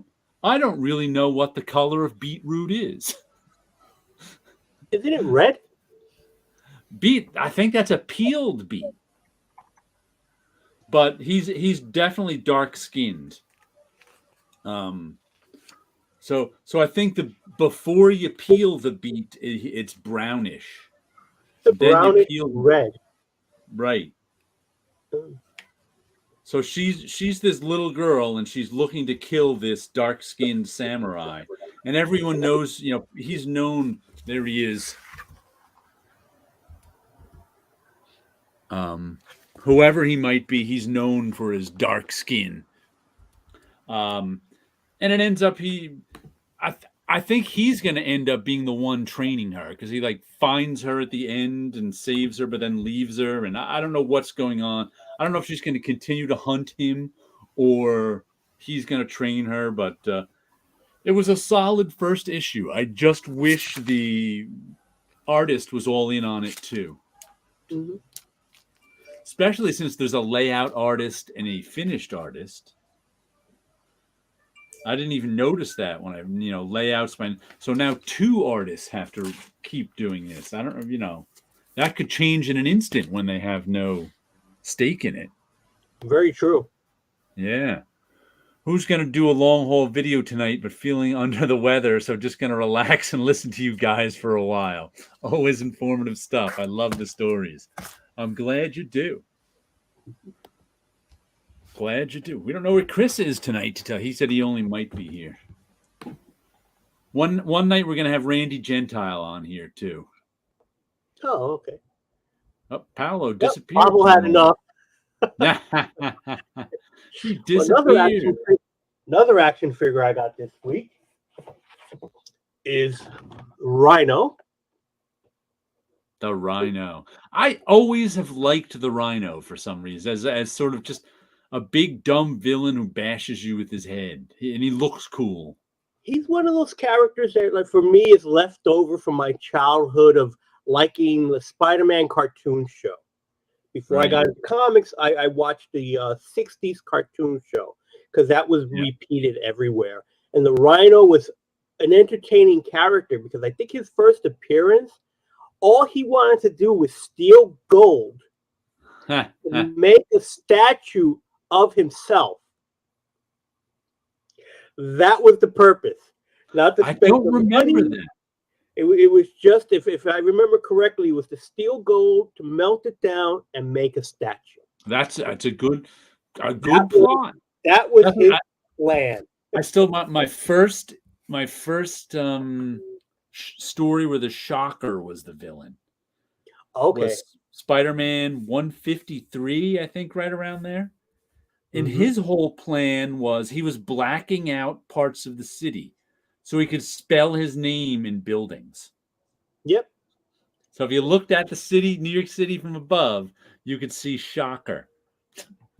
That just cracked me up as a kid. I'm like, this guy's whole plan is to spell his name? Because he was a fan of the spirit, I would imagine. Yeah. And so he wants to spell out his name in buildings. No, it's funny. I was just I saw somewhere posted someone made a drawing of Spider-Man villains. And that got me looking up and thinking. I was like, what Spider-Man villains were, because I also read somewhere else someone saying Steve Ditko, the first, I don't know, 2-3 years of Spider-Man introduced so many good villains, it's amazing. Mm-hmm. And then I was like, what villains were introduced during the John Romita run? Kingpin. And it turns out there wasn't a lot. Rhino was one of them. Rhino, Kingpin, Hammerhead. Hammerhead was one of them.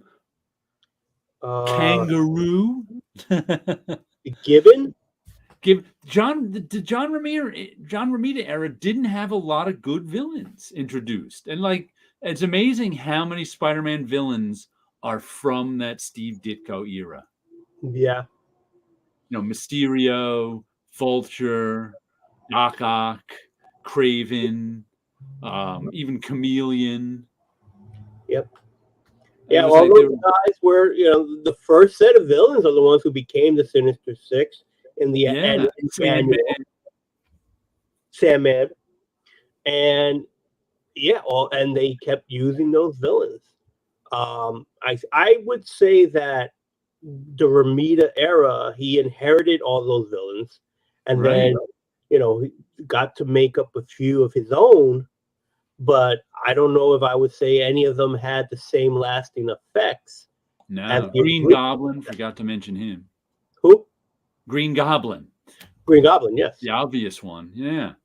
Yeah, but so that group was the first one. But I always associate John's run with the Kingpin because he used them so much.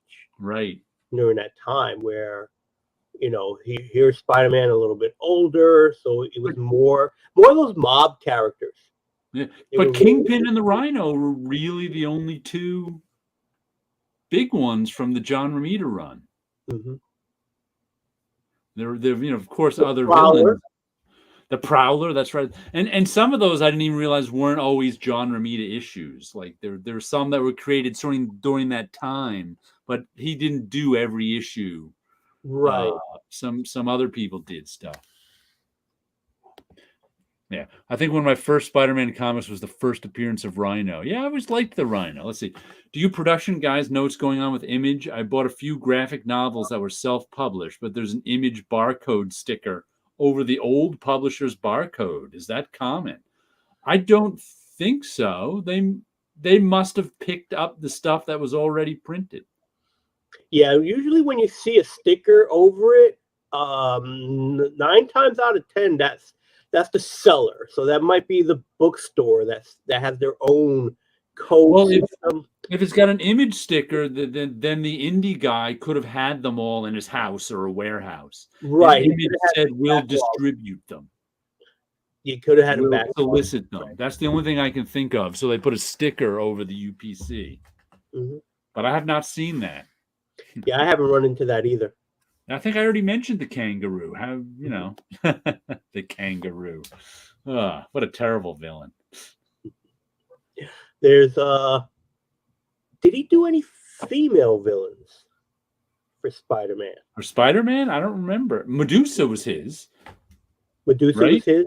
But she quickly stopped being a villain, so she's not in anyone's rogue value. Wouldn't Medusa really be a Jack Kirby creation? Because she's part of the Inhumans?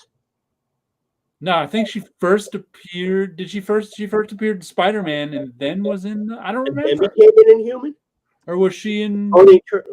She first appeared in the Frightful Four, or did she? She went from the Frightful Four to Spider-Man then. Maybe.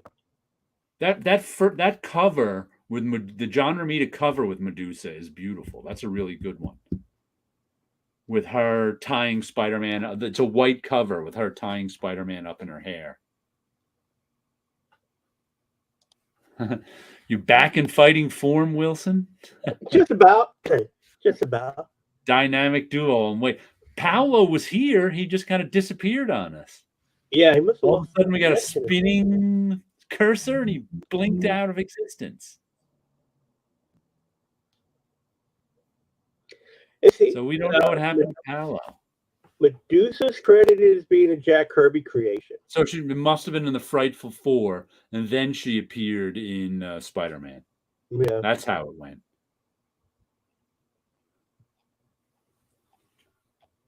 So that was her first appearance in the Frightful Four. Frightful. Yes, Wilson is back in fighting form, by the way. He got a sense of smell back today. Yes. Yeah, I just feel a little congested, but that's about it. And I'm taking a few more naps during the day, but that's me. Naps are a good thing. I tried to take a nap today. It didn't take.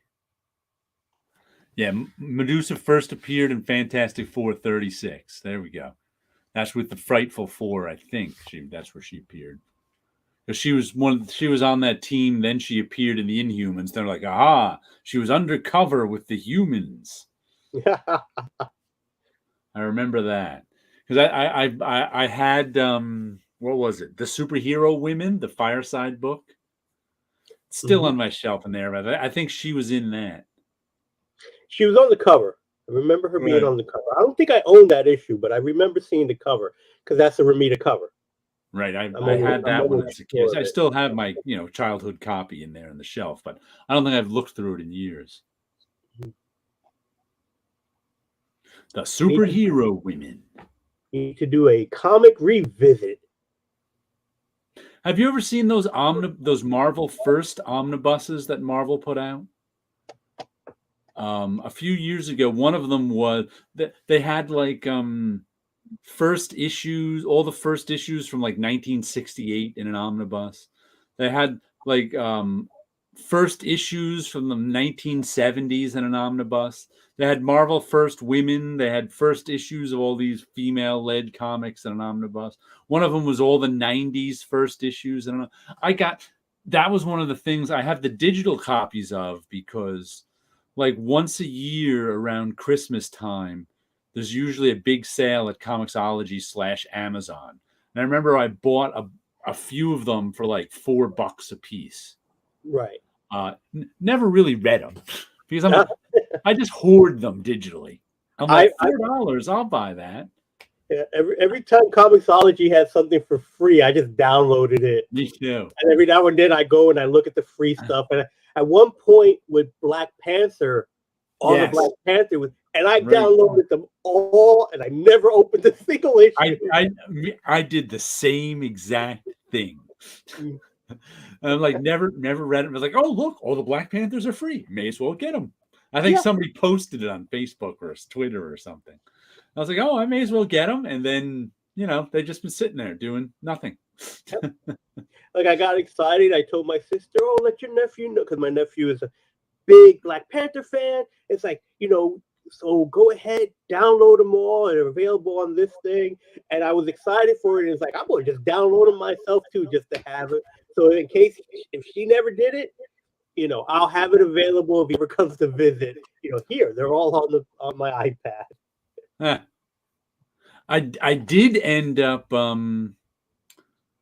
reading just recently on the train. I usually read prose books, novels or nonfiction. But in between that, I read the Jim Starlin Adam Warlock, the digital version. So I did read one thing digitally, which I've read those a million times before. So right. Let's see. I picked up a few months ago the John Byrne Omnibus and the Marvel Universe Omnibus. Did you pick up the real ones or the digital ones? Because I've been picking up the digital ones just when they're on sale. Image sticker over Bergen Street Press for Michael Fife's Copa. An image sticker of Jim Mahfoud's Girl Scouts early stuff. Seems like an odd thing, but I like getting old books getting a new life from story. Yeah, I imagine Michael Fife's Copa. He self-published all those. Then Image picked them up. They probably picked up a bunch of his books to distribute too, because now he's back to self-publishing. So he's gonna have to tear those stickers off. He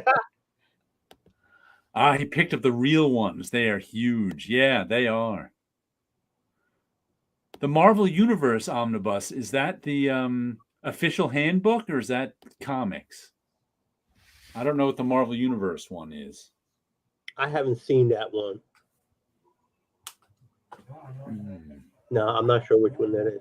So just doing a quick search. As the art director, John Romita Sr. is credited for designing the Punisher, Wolverine, which I knew, Luke Cage, Bullseye, Tigra, so he did design a woman, and Brother Voodoo. Right. But none of them are Spider-Man villains. But none of them are Spider-Man villains at all. Although Tigra appeared in a few Spider-Man books. Yeah, I'm just thinking like sort of people we think of as Spider-Man villains. Yeah. Oh, it is the Index. King's Poet says Jim Mahfood is his favorite artist working right now. Oh, okay. I don't have much of him. Jim Mahfood. I have maybe some of his early stuff. Yeah, I remember. I haven't seen stuff from him in a while. It's been quite some time. Jim Mahfood. Let's see, the last comic I got for this week, my 7th comic, 7 out of 7, is The Shaolin Cowboy. Cruel to be Kin, issue 6 of 7. I originally thought this was going 5 issues, but here it says 6 of 7, so it's going 7 issues.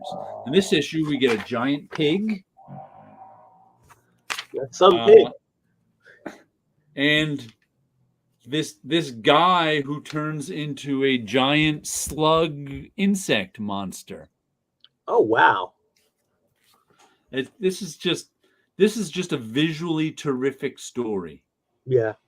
And like I said, I read it, and now the next time I read it, I'm going to look at it with a magnifying glass. That's what I do now with these, just to see, because he puts so much stuff in the backgrounds. He completely does. There's so much stuff to see. What does that say down there? Emil Cunt Vagina Therapy. Okay. The stuff he puts in the background can be a little crazy. There's our R rating. Yeah. What issue was that? This is 6 of 7. Okay. Cruel to be Kin. I don't think his stuff usually goes 7 issues long. Not that he has a ton of it anyway. I think this might be his 4th series of. I'm not sure. This might be his 4th Shaolin Cowboy series. They only come out every few years. Yeah. I imagine they take a long time to draw. Yeah, with that kind of detail of art, I would imagine so. Uh-oh. Comic Crack is 2 issues behind on Shaolin. Yes, I said issue 6. 6 of 7.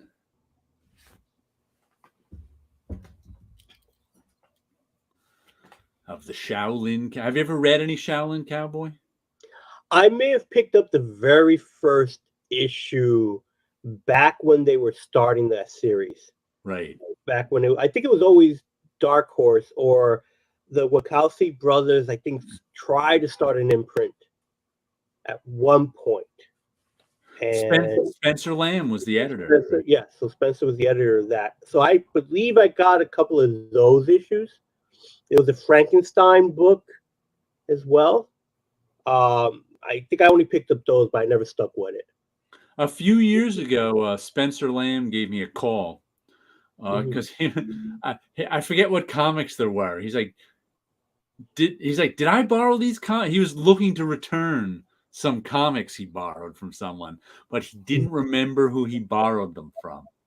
So he called up Bunch, and Bunch was like, "You didn't borrow them from me. Those sound like you may have borrowed them from Jared."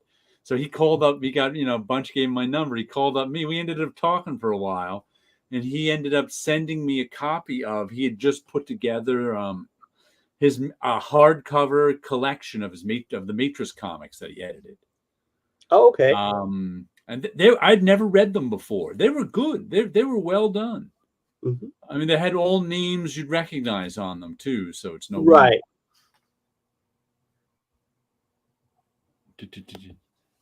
Fourth series is correct. First volume went 7 issues. The next 2 went 4 issues each. Okay.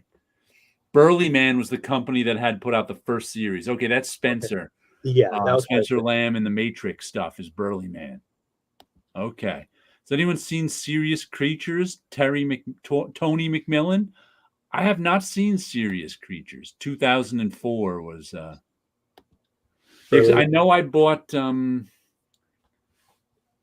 because I had always meant to buy Shaolin Monk, but somehow I didn't. And then I think Dark Horse published one of them in an oversized, like I think it may have been volume 2 or 3. And I picked that one up in a collected edition. I think that may have been 2. And then 3, I was like, maybe I'll wait for the collected edition. Then I never bought anything with it. So when this came out, I'm like, I may as well put it on my pull list and read it, because otherwise I might never see it. I'm taking that chance that I'll never, because I find that happens with me. I'll say, oh, I'll get the collected edition with this. And with collected editions, I put them on my Amazon wish list. Mm-hmm. And usually some of my family members for birthdays or Christmas will buy me stuff off my Amazon wish list. But if they don't get it for me, I seem to never get them. Right. Which is funny because just this week I ordered 2 books that have been on my Amazon wish list since 2009. And I was like, and I bought used copies of them because they're not even in print and they're cheaper that way. So I was like, you know what? I may as well finally order these 2. So I just did. Right. Have you guys ever thought about selling your collection? I purged a lot of my 90s stuff in my 20s and now bought back a bunch of stuff. Have you gone through in phases? Well, I actually, about 5 years ago, when I lost all my work, I sold most of my valuable comics. Not that I had a ton of them. But, stuff I was like, you know what? I sold my, Wolverine, my Hulk 181, which I had the worst copy you've ever seen of it. I sold, my early Walking Deads. I sold stuff like that, and I have gotten rid of stuff over the years. But I haven't really sold the whole collection. And nothing like that's never struck me. Sounds like too much work. Yeah, I don't see myself selling the whole collection in one shot, but I do have an eBay store, which is where the name Ramos Comics is a part of, where I am selling the stuff that I have extras of. Now, back when I was at Marvel, they had these bins of comics all over the place. So I would get my comps, those are the comp copies we would get as employees, and I would just bring them all home. Because it's like, oh, they gave me all these books. I'm going to bring them all home and read them. I never did that. I never brought them all home. So I would bring those home and put them in a box. And then I would be walking around and I see a bunch of books. And it's like, oh, I don't think I have this. I might have this. And I would take them, bring them home, put them in a box. So now I'm going through boxes of books that every time I open it up, it's, this box is the month of whatever, 2004 of all the books that came out that month or so, or a month before, a month after. That year of books are in that one box. So then I see that, oh, I got 3 copies of Superboy number whatever. So I'm now putting them into like, okay, this is going to my, what I call the personal collection. And then everything else is going up onto eBay, or now Hip Comic is the other one I'm starting to post my stuff onto, only because I have so many of them. But the problem is I would go onto eBay to put these things up and I start seeing things that I want and it kind of defeats the purpose. I was like, oh, if I have that issue with the issue I already have, I could complete this series. And so I end up buying more books than I'm really selling. So right now, what I'm selling is everything that I have multiple copies of, and trying to wean down the collection of being able to go, I want maybe all of Amazing Spider-Man. I would like to have that whole thing, but everything else is up for sale, up for grabs. so to speak, and use one habit to pay for the other is kind of the purpose that I've been trying to do. Paolo's back. The whole collection. Pablo, welcome back. I am back. The computer decided to do an update behind my back. Ah, right. that's why you just started spinning. Mm-hmm. It's funny because I just told Wilson that I didn't take home all the comps that Marvel gave. I just took home a couple things, but I now have all of Jerry's comps out in my garage because in 2020, right before COVID, he was moving apartments. He's like, "Oh, do you want any of these comics?" I'm like, "No, I don't want them." He's like, "Please take them, otherwise I have to throw them all out on the curb." Or so I was like, "Oh, all right, I'll make room for them in the garage." So I make room for them in the garage, and I was gonna get rid of them at some point, but I have. They've just been sitting there for 2 years now. I'm just like, oh. a lot of those books where they were just like, especially the DC ones, where I just have no connection to them, right? Other than I got them free from Marvel, so I started just packing a bunch of them up together, putting the price tag of $25 just for them to go, and they sold pretty quickly and pretty fast on eBay. Okay. Just because, again, no real connection to them.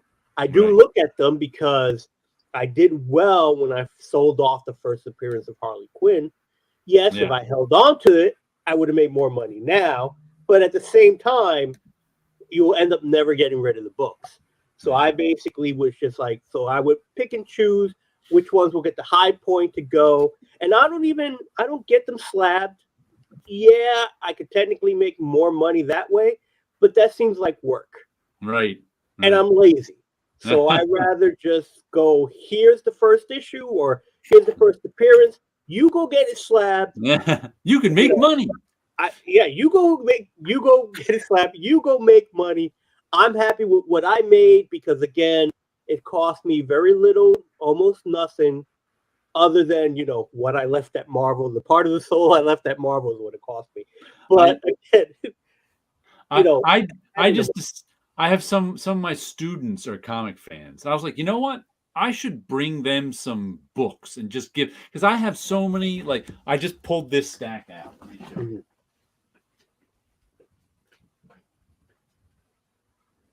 Here's the stack. I'm like, I'm just giving these away to my students because they're not worth anything. They were just given to me. Checkmate Book 1 by Greg Rucka. Who cares? Blade 2 bonus material. This is reprints of the early. This one's actually not bad because it's a lot of Gene Colan stuff. I think I got like 3 issues of those. Liquid City, some sort of Never heard of that. Image anthology. The Ray, a little trade paperback. Wonder Man, My Fair Superhero. Red Sonja and Claw the Unconquered. Max Supreme Power and Squadron Supreme. Now this is all stuff that's not, I mean, it's not I don't think it's that good, but it's not terrible, but it's like stuff you can't sell.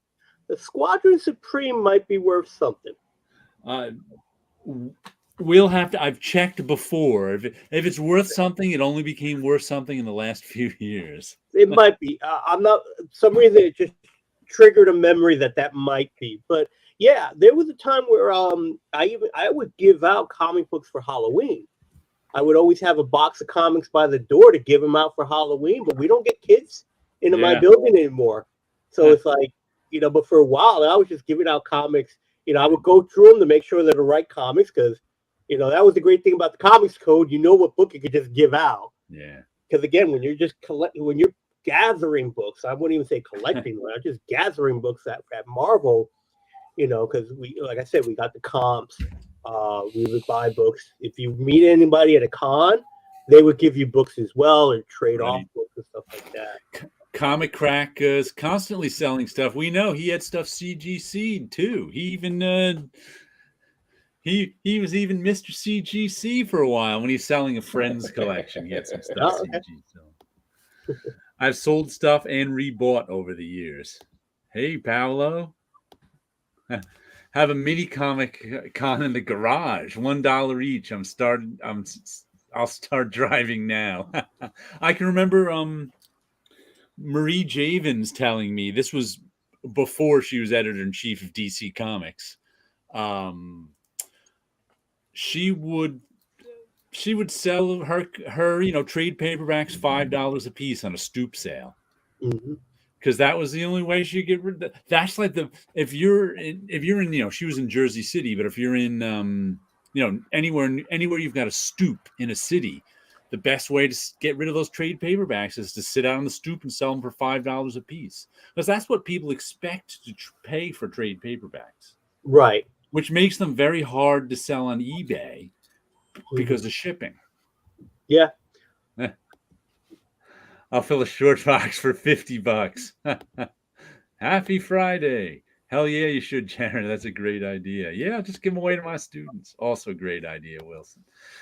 Always good to keep the children interested in comics. Yeah, I sure did. I sold the last slab not too long ago. Mm-hmm. The only thing that I think I got rid of, so hard to sell TPBs even in person. Yeah, you got to sell them on your stoop for $5 a piece with a lot of traffic going by. I must have gotten rid of, because over the years I've gotten rid of stuff. Right.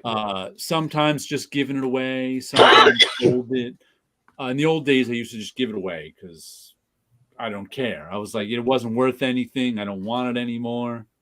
May as well get rid of it, make room for new stuff. But like one thing I went to look for, and it wasn't there. It was like a bunch of my older Iron Mans. I was like, why did I get rid of these?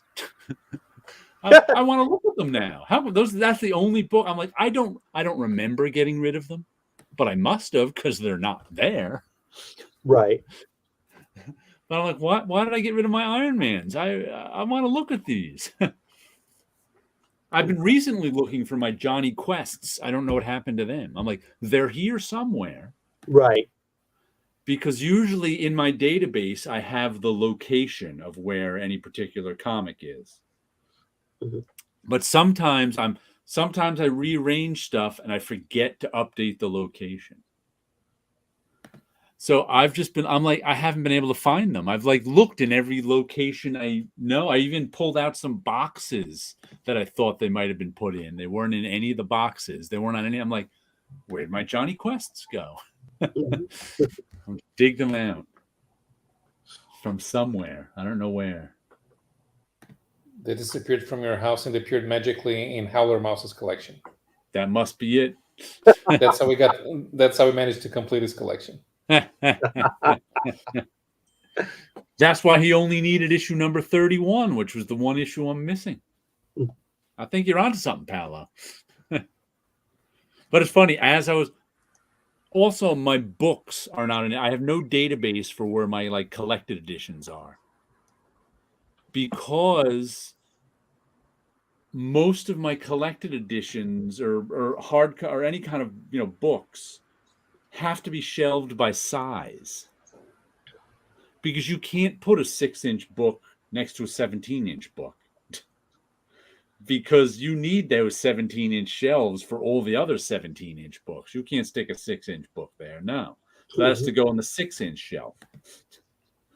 And so as I was looking through, like, I have about maybe 20 short boxes. I'd say 15 to 20 short boxes. Either I got some underneath my computer over here that are just kind of like in a little nook, and I've got some in a closet back there in my bedroom. If it's in a short box, I really don't need it. Those are the ones I'm just not going to look at, but I haven't gotten rid of yet because they're hard to get rid of because they're useless comics. So I was looking through my short boxes just today for Johnny Quest to see if I may have put them in there, and I hadn't. But I had stuck some of my regular books in there too, and I was like, "Oh, that's where that one went." I was looking for that. I think I found like when 9/11 happened, there were a couple of memorial books that came out around then. Right. And I was like, oh, look, I wondered where my 9/11 memorial book went. Here it is in this box, in this random box over here. Then I put it back and put the lid on, put it back in the closet. Who knows if I'll ever see it again? Who knows if I'll remember that next time? Yeah, I kind of ran into that where it's like, I learned very early on not to keep stuff in long boxes. Oh, no. Because you break your back. I learned that working. I actually, back when I was about 18 and I was at the comic shop, some guy who was probably, 40, an old guy,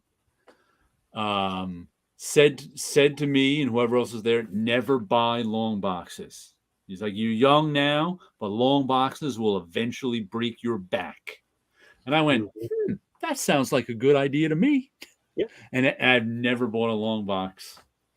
I bought them early. Yeah. And then when I was working in a comic book shop, having to move them around, I realized I need to switch over to short boxes. I still have these. Let me see if I can pull one out. So I still have long boxes, but usually the long boxes for books I don't care for anymore. So I don't have to go in them on a regular basis. And so one time I had moved a long box, and it's like, what is in this box? And I did not realize it was one of my moving boxes where it was like, oh, I gotta put books somewhere. I end up putting them into this long box, and they end up being all my, not all of them, but a good chunk of them were all the books that I had signed were in those boxes, because I would have people sign books to me. Because anytime I got something signed, it always said, to Wilson, blah, blah, blah. Because I never intended to sell those. And then I didn't realize they were all going into like the same box. And it turned out to be one of these long boxes. I didn't get to see the name on that one because it was reflective. Well, there's no real name. There's just writing I have. But do you recognize these short boxes that are gray? I'm the only one I know who still has these. But these are acid-free short boxes from the 80s. No, I've never seen those. And when they came out, they were about, 2 or 3 times the price of a regular short box. Oh, wow. But since they were acid-free, I ended up buying maybe 8 or 10 of them. And I've had them since the 80s because they don't break down at all. They're fine. Short boxes, the cardboard ones eventually break down and you have to get rid of them. But I still have these. Some even look like that one's a little battered. Some look like the day I bought them. Oh, wow. Okay. They look that good. But yeah, I wish they still made them. I would buy more. I don't even know who made them, but they're acid-free short boxes. I think my comic shop got them in, so they must have been available to comic shops. And I would buy one or two a year for 3 or 4 years. And they were definitely a good buy because I don't have any of my other short boxes from the 80s. Not that I had any, but I don't have any short boxes from the 90s, of which I've gotten short boxes from people that I've had to get rid of because they were just broken down. Yeah. I have acid-free boxes for my original art. Yeah, I have some of those too. Different types. My favorite box for my art.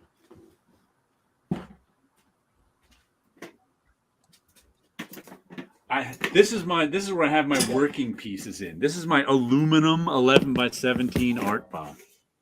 And I just really splurged on this one because I think it was about $75 for an aluminum art box.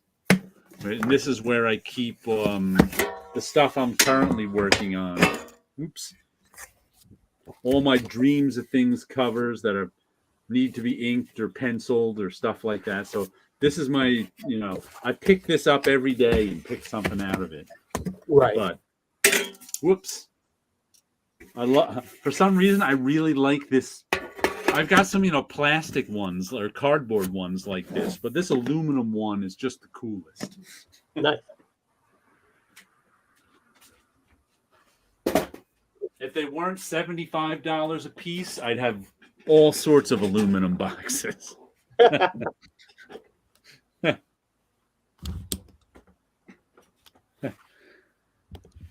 Does anyone remember the 1990s boxes that were shaped like bankers boxes with the divide in the middle?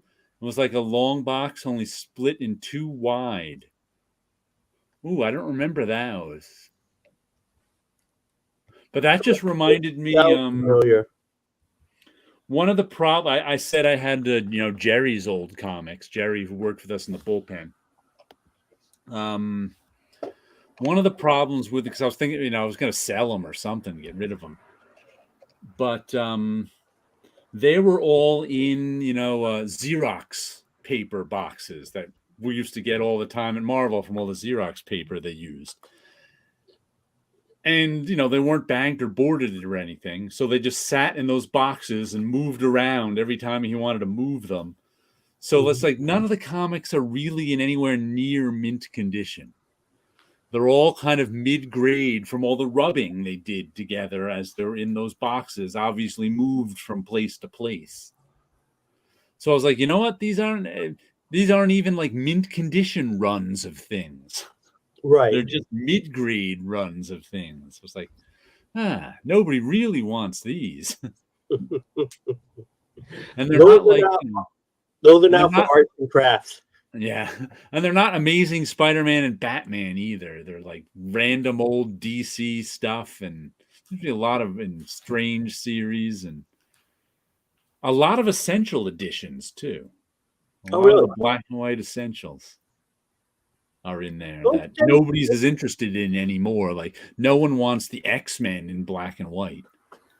No, unfortunately not. There's some of the essentials that people want. Yeah, the Godzilla one is. Godzilla one is one that people really want because they only ever printed it the one time. Which one? Godzilla. Okay, yeah. Yeah, because that's the only time really. It's the first Godzilla series comics. He interacted with the Marvel Universe, right? So you'll never really see that again, right? So those end up being a set of those books that people wanted in the essentials. Yeah, because it's the only place to get. There's a couple like that, but most like the X-Men especially aren't like that. Right. Nobody really wants those essential X-Men. No, not anymore. Although I do like my essential X-Men. Yeah, I mean the '90s stuff. I mean the early stuff is probably more desired than. It's kind of weird because it's not my favorite thing, but I really like my Essential Marvel Horror Volume 2.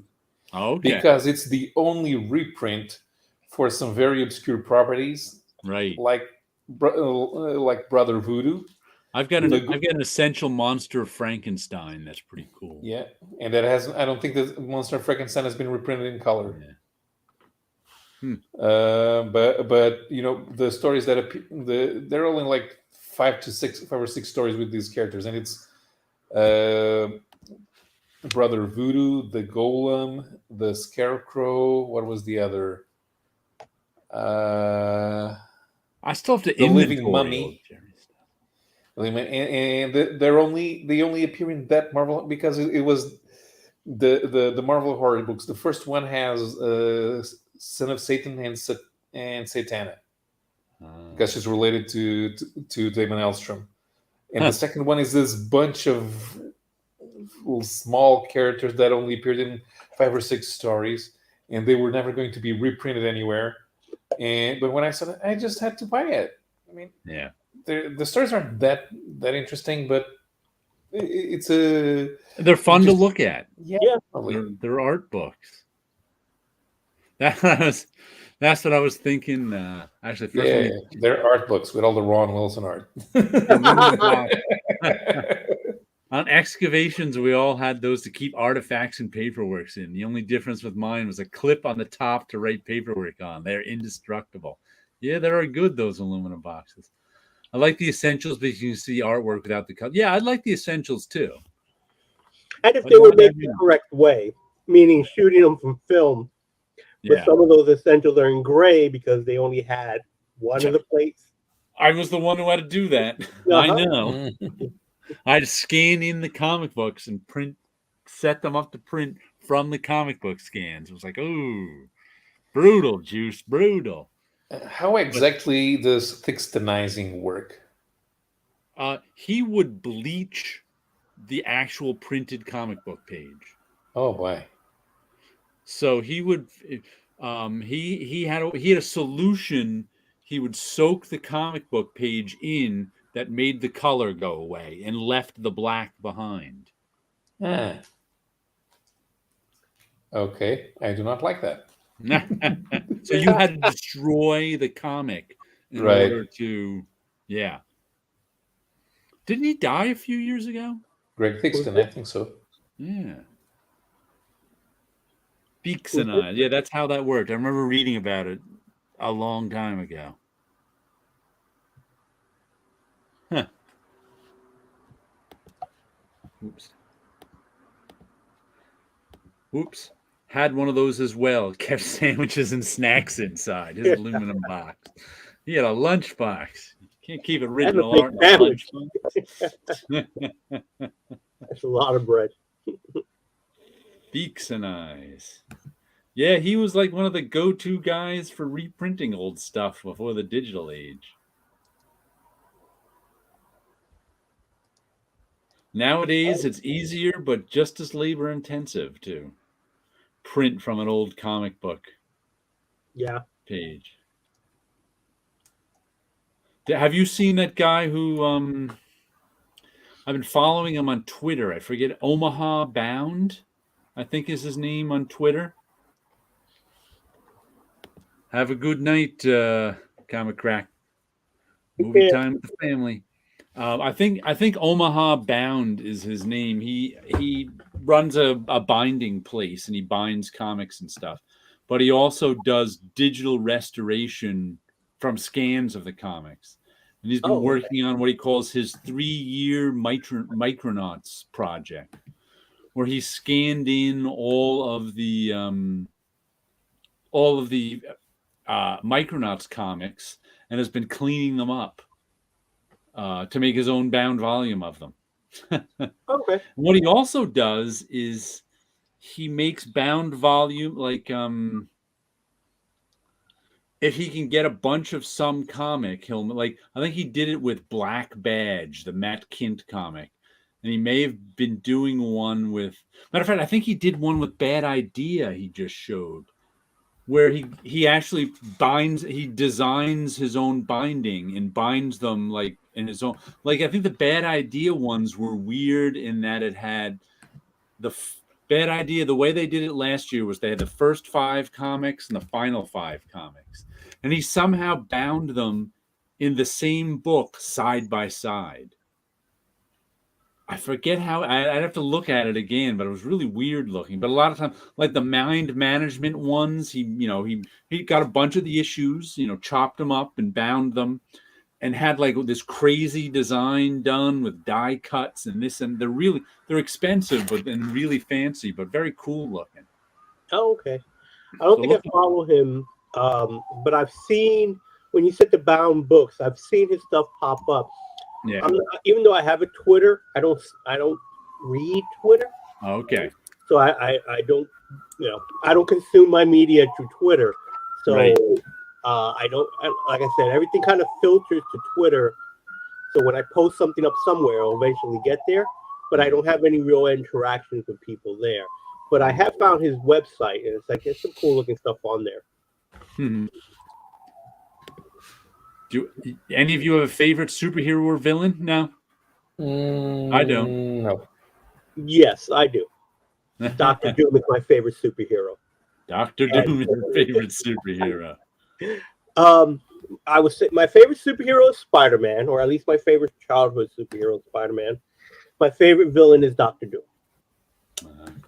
And so those are my go-to as far as favorites. I gave up having favorite superheroes when I realized I did that was all marketing.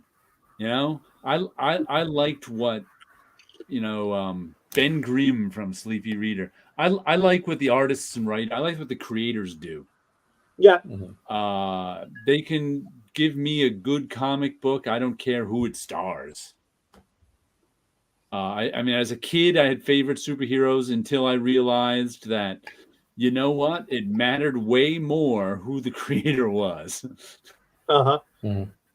I've always gravitated towards the Avengers, but I do know that there's a time when the Avengers were not at their best, and I kind of see 300 as the end of the classic, good quality Avengers. See, to me, it was 200.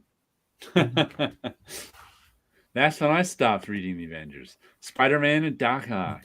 Of course, lately when I reread Bob favorite creators.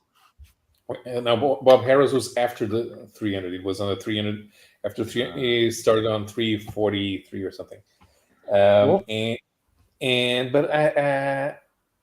Bob Harris's run was much better than I remembered. Even not only because of Steve Epstein's art, the writing itself, and Steve Englehart's run, which was, I thought it was very good. It had moments, right, and at times it was confusing, and writer and artists coming and going didn't help.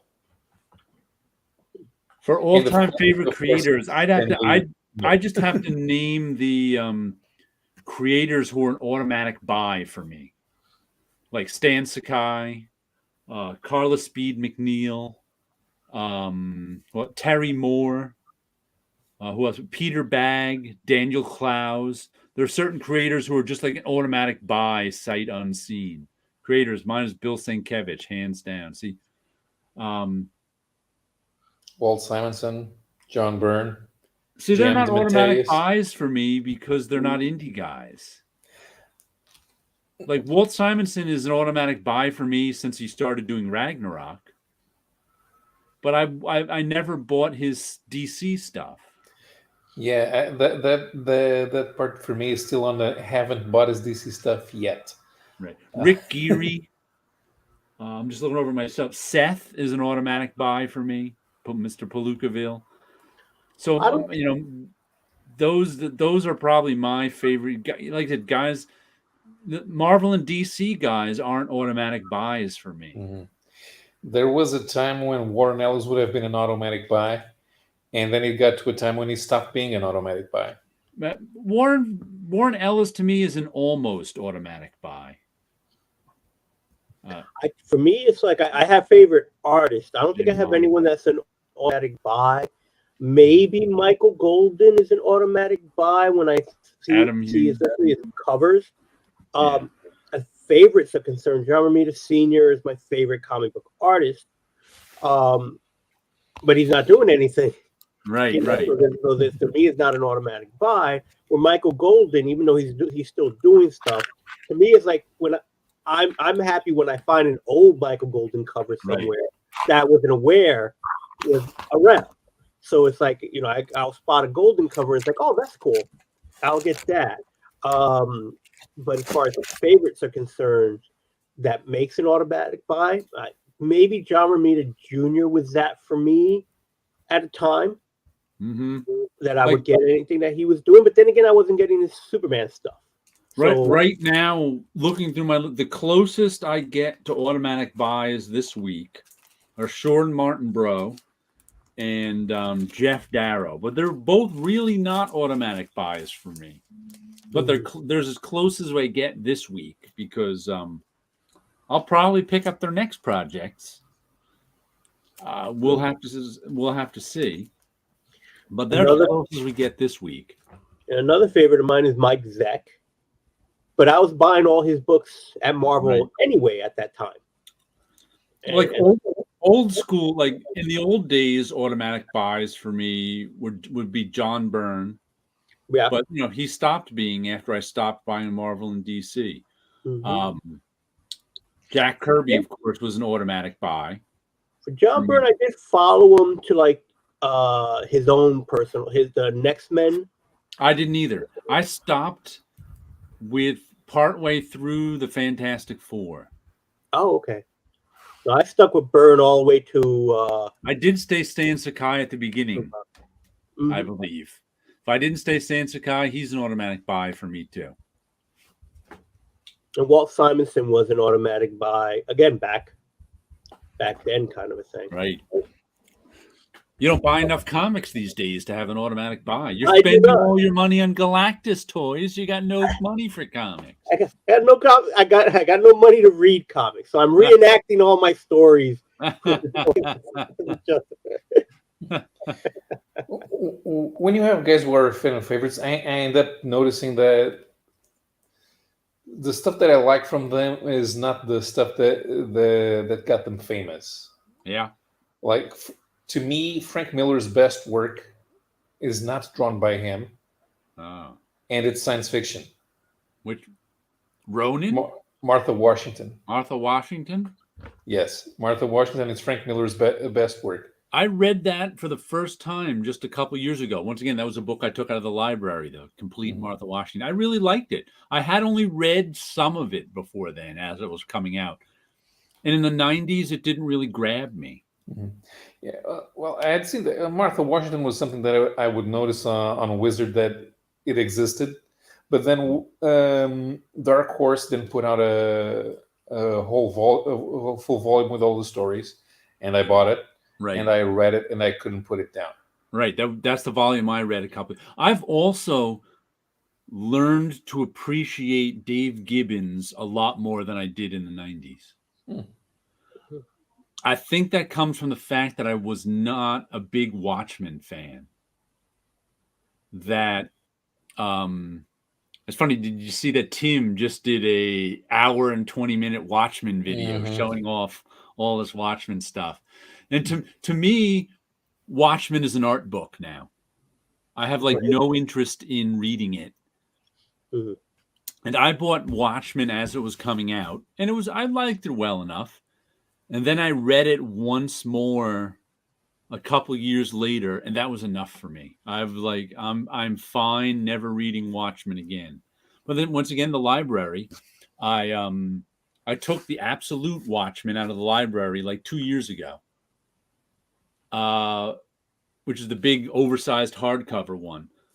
But I had no interest in reading it, but it was an art book to me. I'd look through it just to look at the Dave Gibbons art. Because it was so nice. I love the sort of the craft of the Watchmen. I just have zero interest in the story. Mm-hmm. But yeah, I mean, but I think one of the reasons I didn't get into Martha Washington in the 90s was I was kind of turned off to Dave Gibbons. And I think I was kind of turned off to him because of Watchmen. Because I was so disinterested in Watchmen that I really didn't have much interest in Gibbons at all. And it was actually what made me interested in Gibbons again was the originals in the early 2000s. I liked that one a lot. That got me reinterested in Gibbons. For me, around that time, I just stopped Frank Miller. I wasn't really following him anymore. Yeah, I stopped following him after the third volume of Sin City. Yeah, that was about the time I stopped because I didn't get into Martha Washington. I never picked up 300.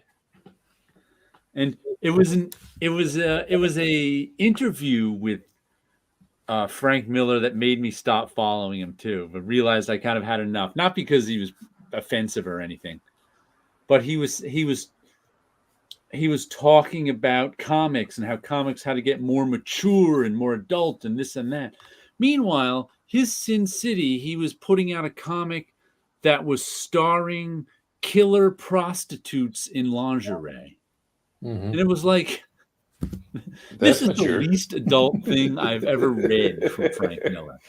And he's lecturing everybody on how comics have to become more adult. I'm like, dude, then do something adult. Killer prostitutes in lingerie is not very adult.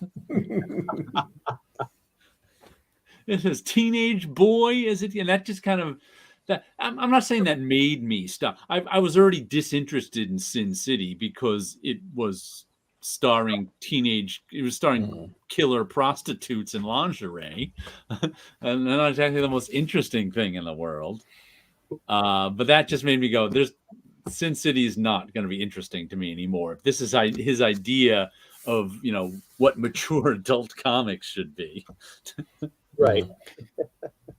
And Jim Starlin, Jim Starlin, every time he comes back to Thanos, no, stop exactly. It. He was a must-buy for me back in the 70s, but by the time Infinity Gauntlet came around, I was like, whatever. I actually did buy the first issue or two and was like, whatever. Mm-hmm. I like 70s Star. I can read that stuff over and over. I don't need, I have read some of his other stuff, not just. I just avoid his Thanos stuff. I don't care. Infinity Gauntlet was the first time that they put all the heroes in one comic for no reason whatsoever. Because even Secret Wars, it doesn't feature about half of the Marvel Universe. Well, Infinity stuff was really Secret Wars 3, but they felt the name was too tainted after Secret Wars 2. So they made up a new name, and that's where you get the Infinity sagas from. Mm-hmm. Was a failed Secret Wars 3 idea. But killer prostitutes in winter parkas. That might be more adult. But there was something else it did in the, when was it, 89? I guess it was 89 or 90. Yeah. Gilgamesh 2. And it's kind of something that flies under the radar. Mm-hmm. But it's this, and it's not groundbreaking, but it's a surprise. It's a fun read. Okay. Which is not something that you associate with Starlin because he has this obsession with death. Yeah. And I still love the first 2 volumes of Sin City. I'm going to have to go back and read the others. I got no problem with it. It's just him talking about how comics should be more adult. That stuff was pretty juvenile. It was well done juvenile. Mm-hmm. Some stuff, that first volume, especially of Sin City, is very good. I enjoy that one a lot.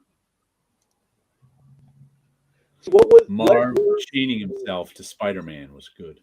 What is his definition of adult? That's what I was wondering, because that was adult. Yeah, because it's like, is adult just means TNA and cursing and blood? I think that, or is it supposed to be like in this interview? He was not speaking as if adult just meant TNA and cursing and blood. I remember that. Okay. That's what made it stand out in my mind so much. Mm-hmm. Because it was like, I was like, dude, you're doing the most, teenage boy comic ever. Right. Yeah, Sin City is the kind of stuff that a 15-year-old would read and hide under the mattress so his mom wouldn't find out. Yeah, I'm not saying it's bad or I don't like it. It's just like it just struck me as, he's not going to do anything more adult than this. I don't think. The first 2 or 3 were okay because you're channeling Mickey Spillane. Nice. It's nice. Okay. All right. You have to stop, and then you get to you get after the Booze Bullets and Broads. You go, okay. You need to stop channeling Mickey Spillane now. Mickey Spillane wants to go back to the Nether Realms. Right. Prostate exam and PTA meetings. That's what he needed more of in Sin City. If he had more PTA meetings, I would have stuck with it. All right. Well, it's time for us to wind up for the night. All right. It was good talking again. Another fun week. Definitely another fun week. Yeah. I'm glad Paulo made it back after disappearing into the ether. I hate Windows 10. This was not a problem in previous versions of Windows. The first thing I did when I bought a new computer was turn off every automatic update, and then the computer would work smoothly. Windows 10 doesn't care if you turn off auto update. No, and there are you look up online how to stop automatic updates, and there are 3 different things that it tell you to do. I've done all 3. It doesn't work. It keeps doing automatic updates, and it keeps getting slower and using more memory, and then all of a sudden you're working and it disappears. And there are most of the times it's just like you have to restart the computer in order to install. Other times you don't. It just installs and it doesn't restart, and everything crashes, and then you have to bring it back up. Wilson, eating a Tide Pod will help your cough. I doubt. I appreciate the ideas of home remedies, but I think I'm okay. But thank you very much. Moonshine helps with the cough. Well, everybody have a good night out there. Take And care. we'll Have a great catch you weekend. Bye-bye. Next week. Bye-bye. Bye-bye.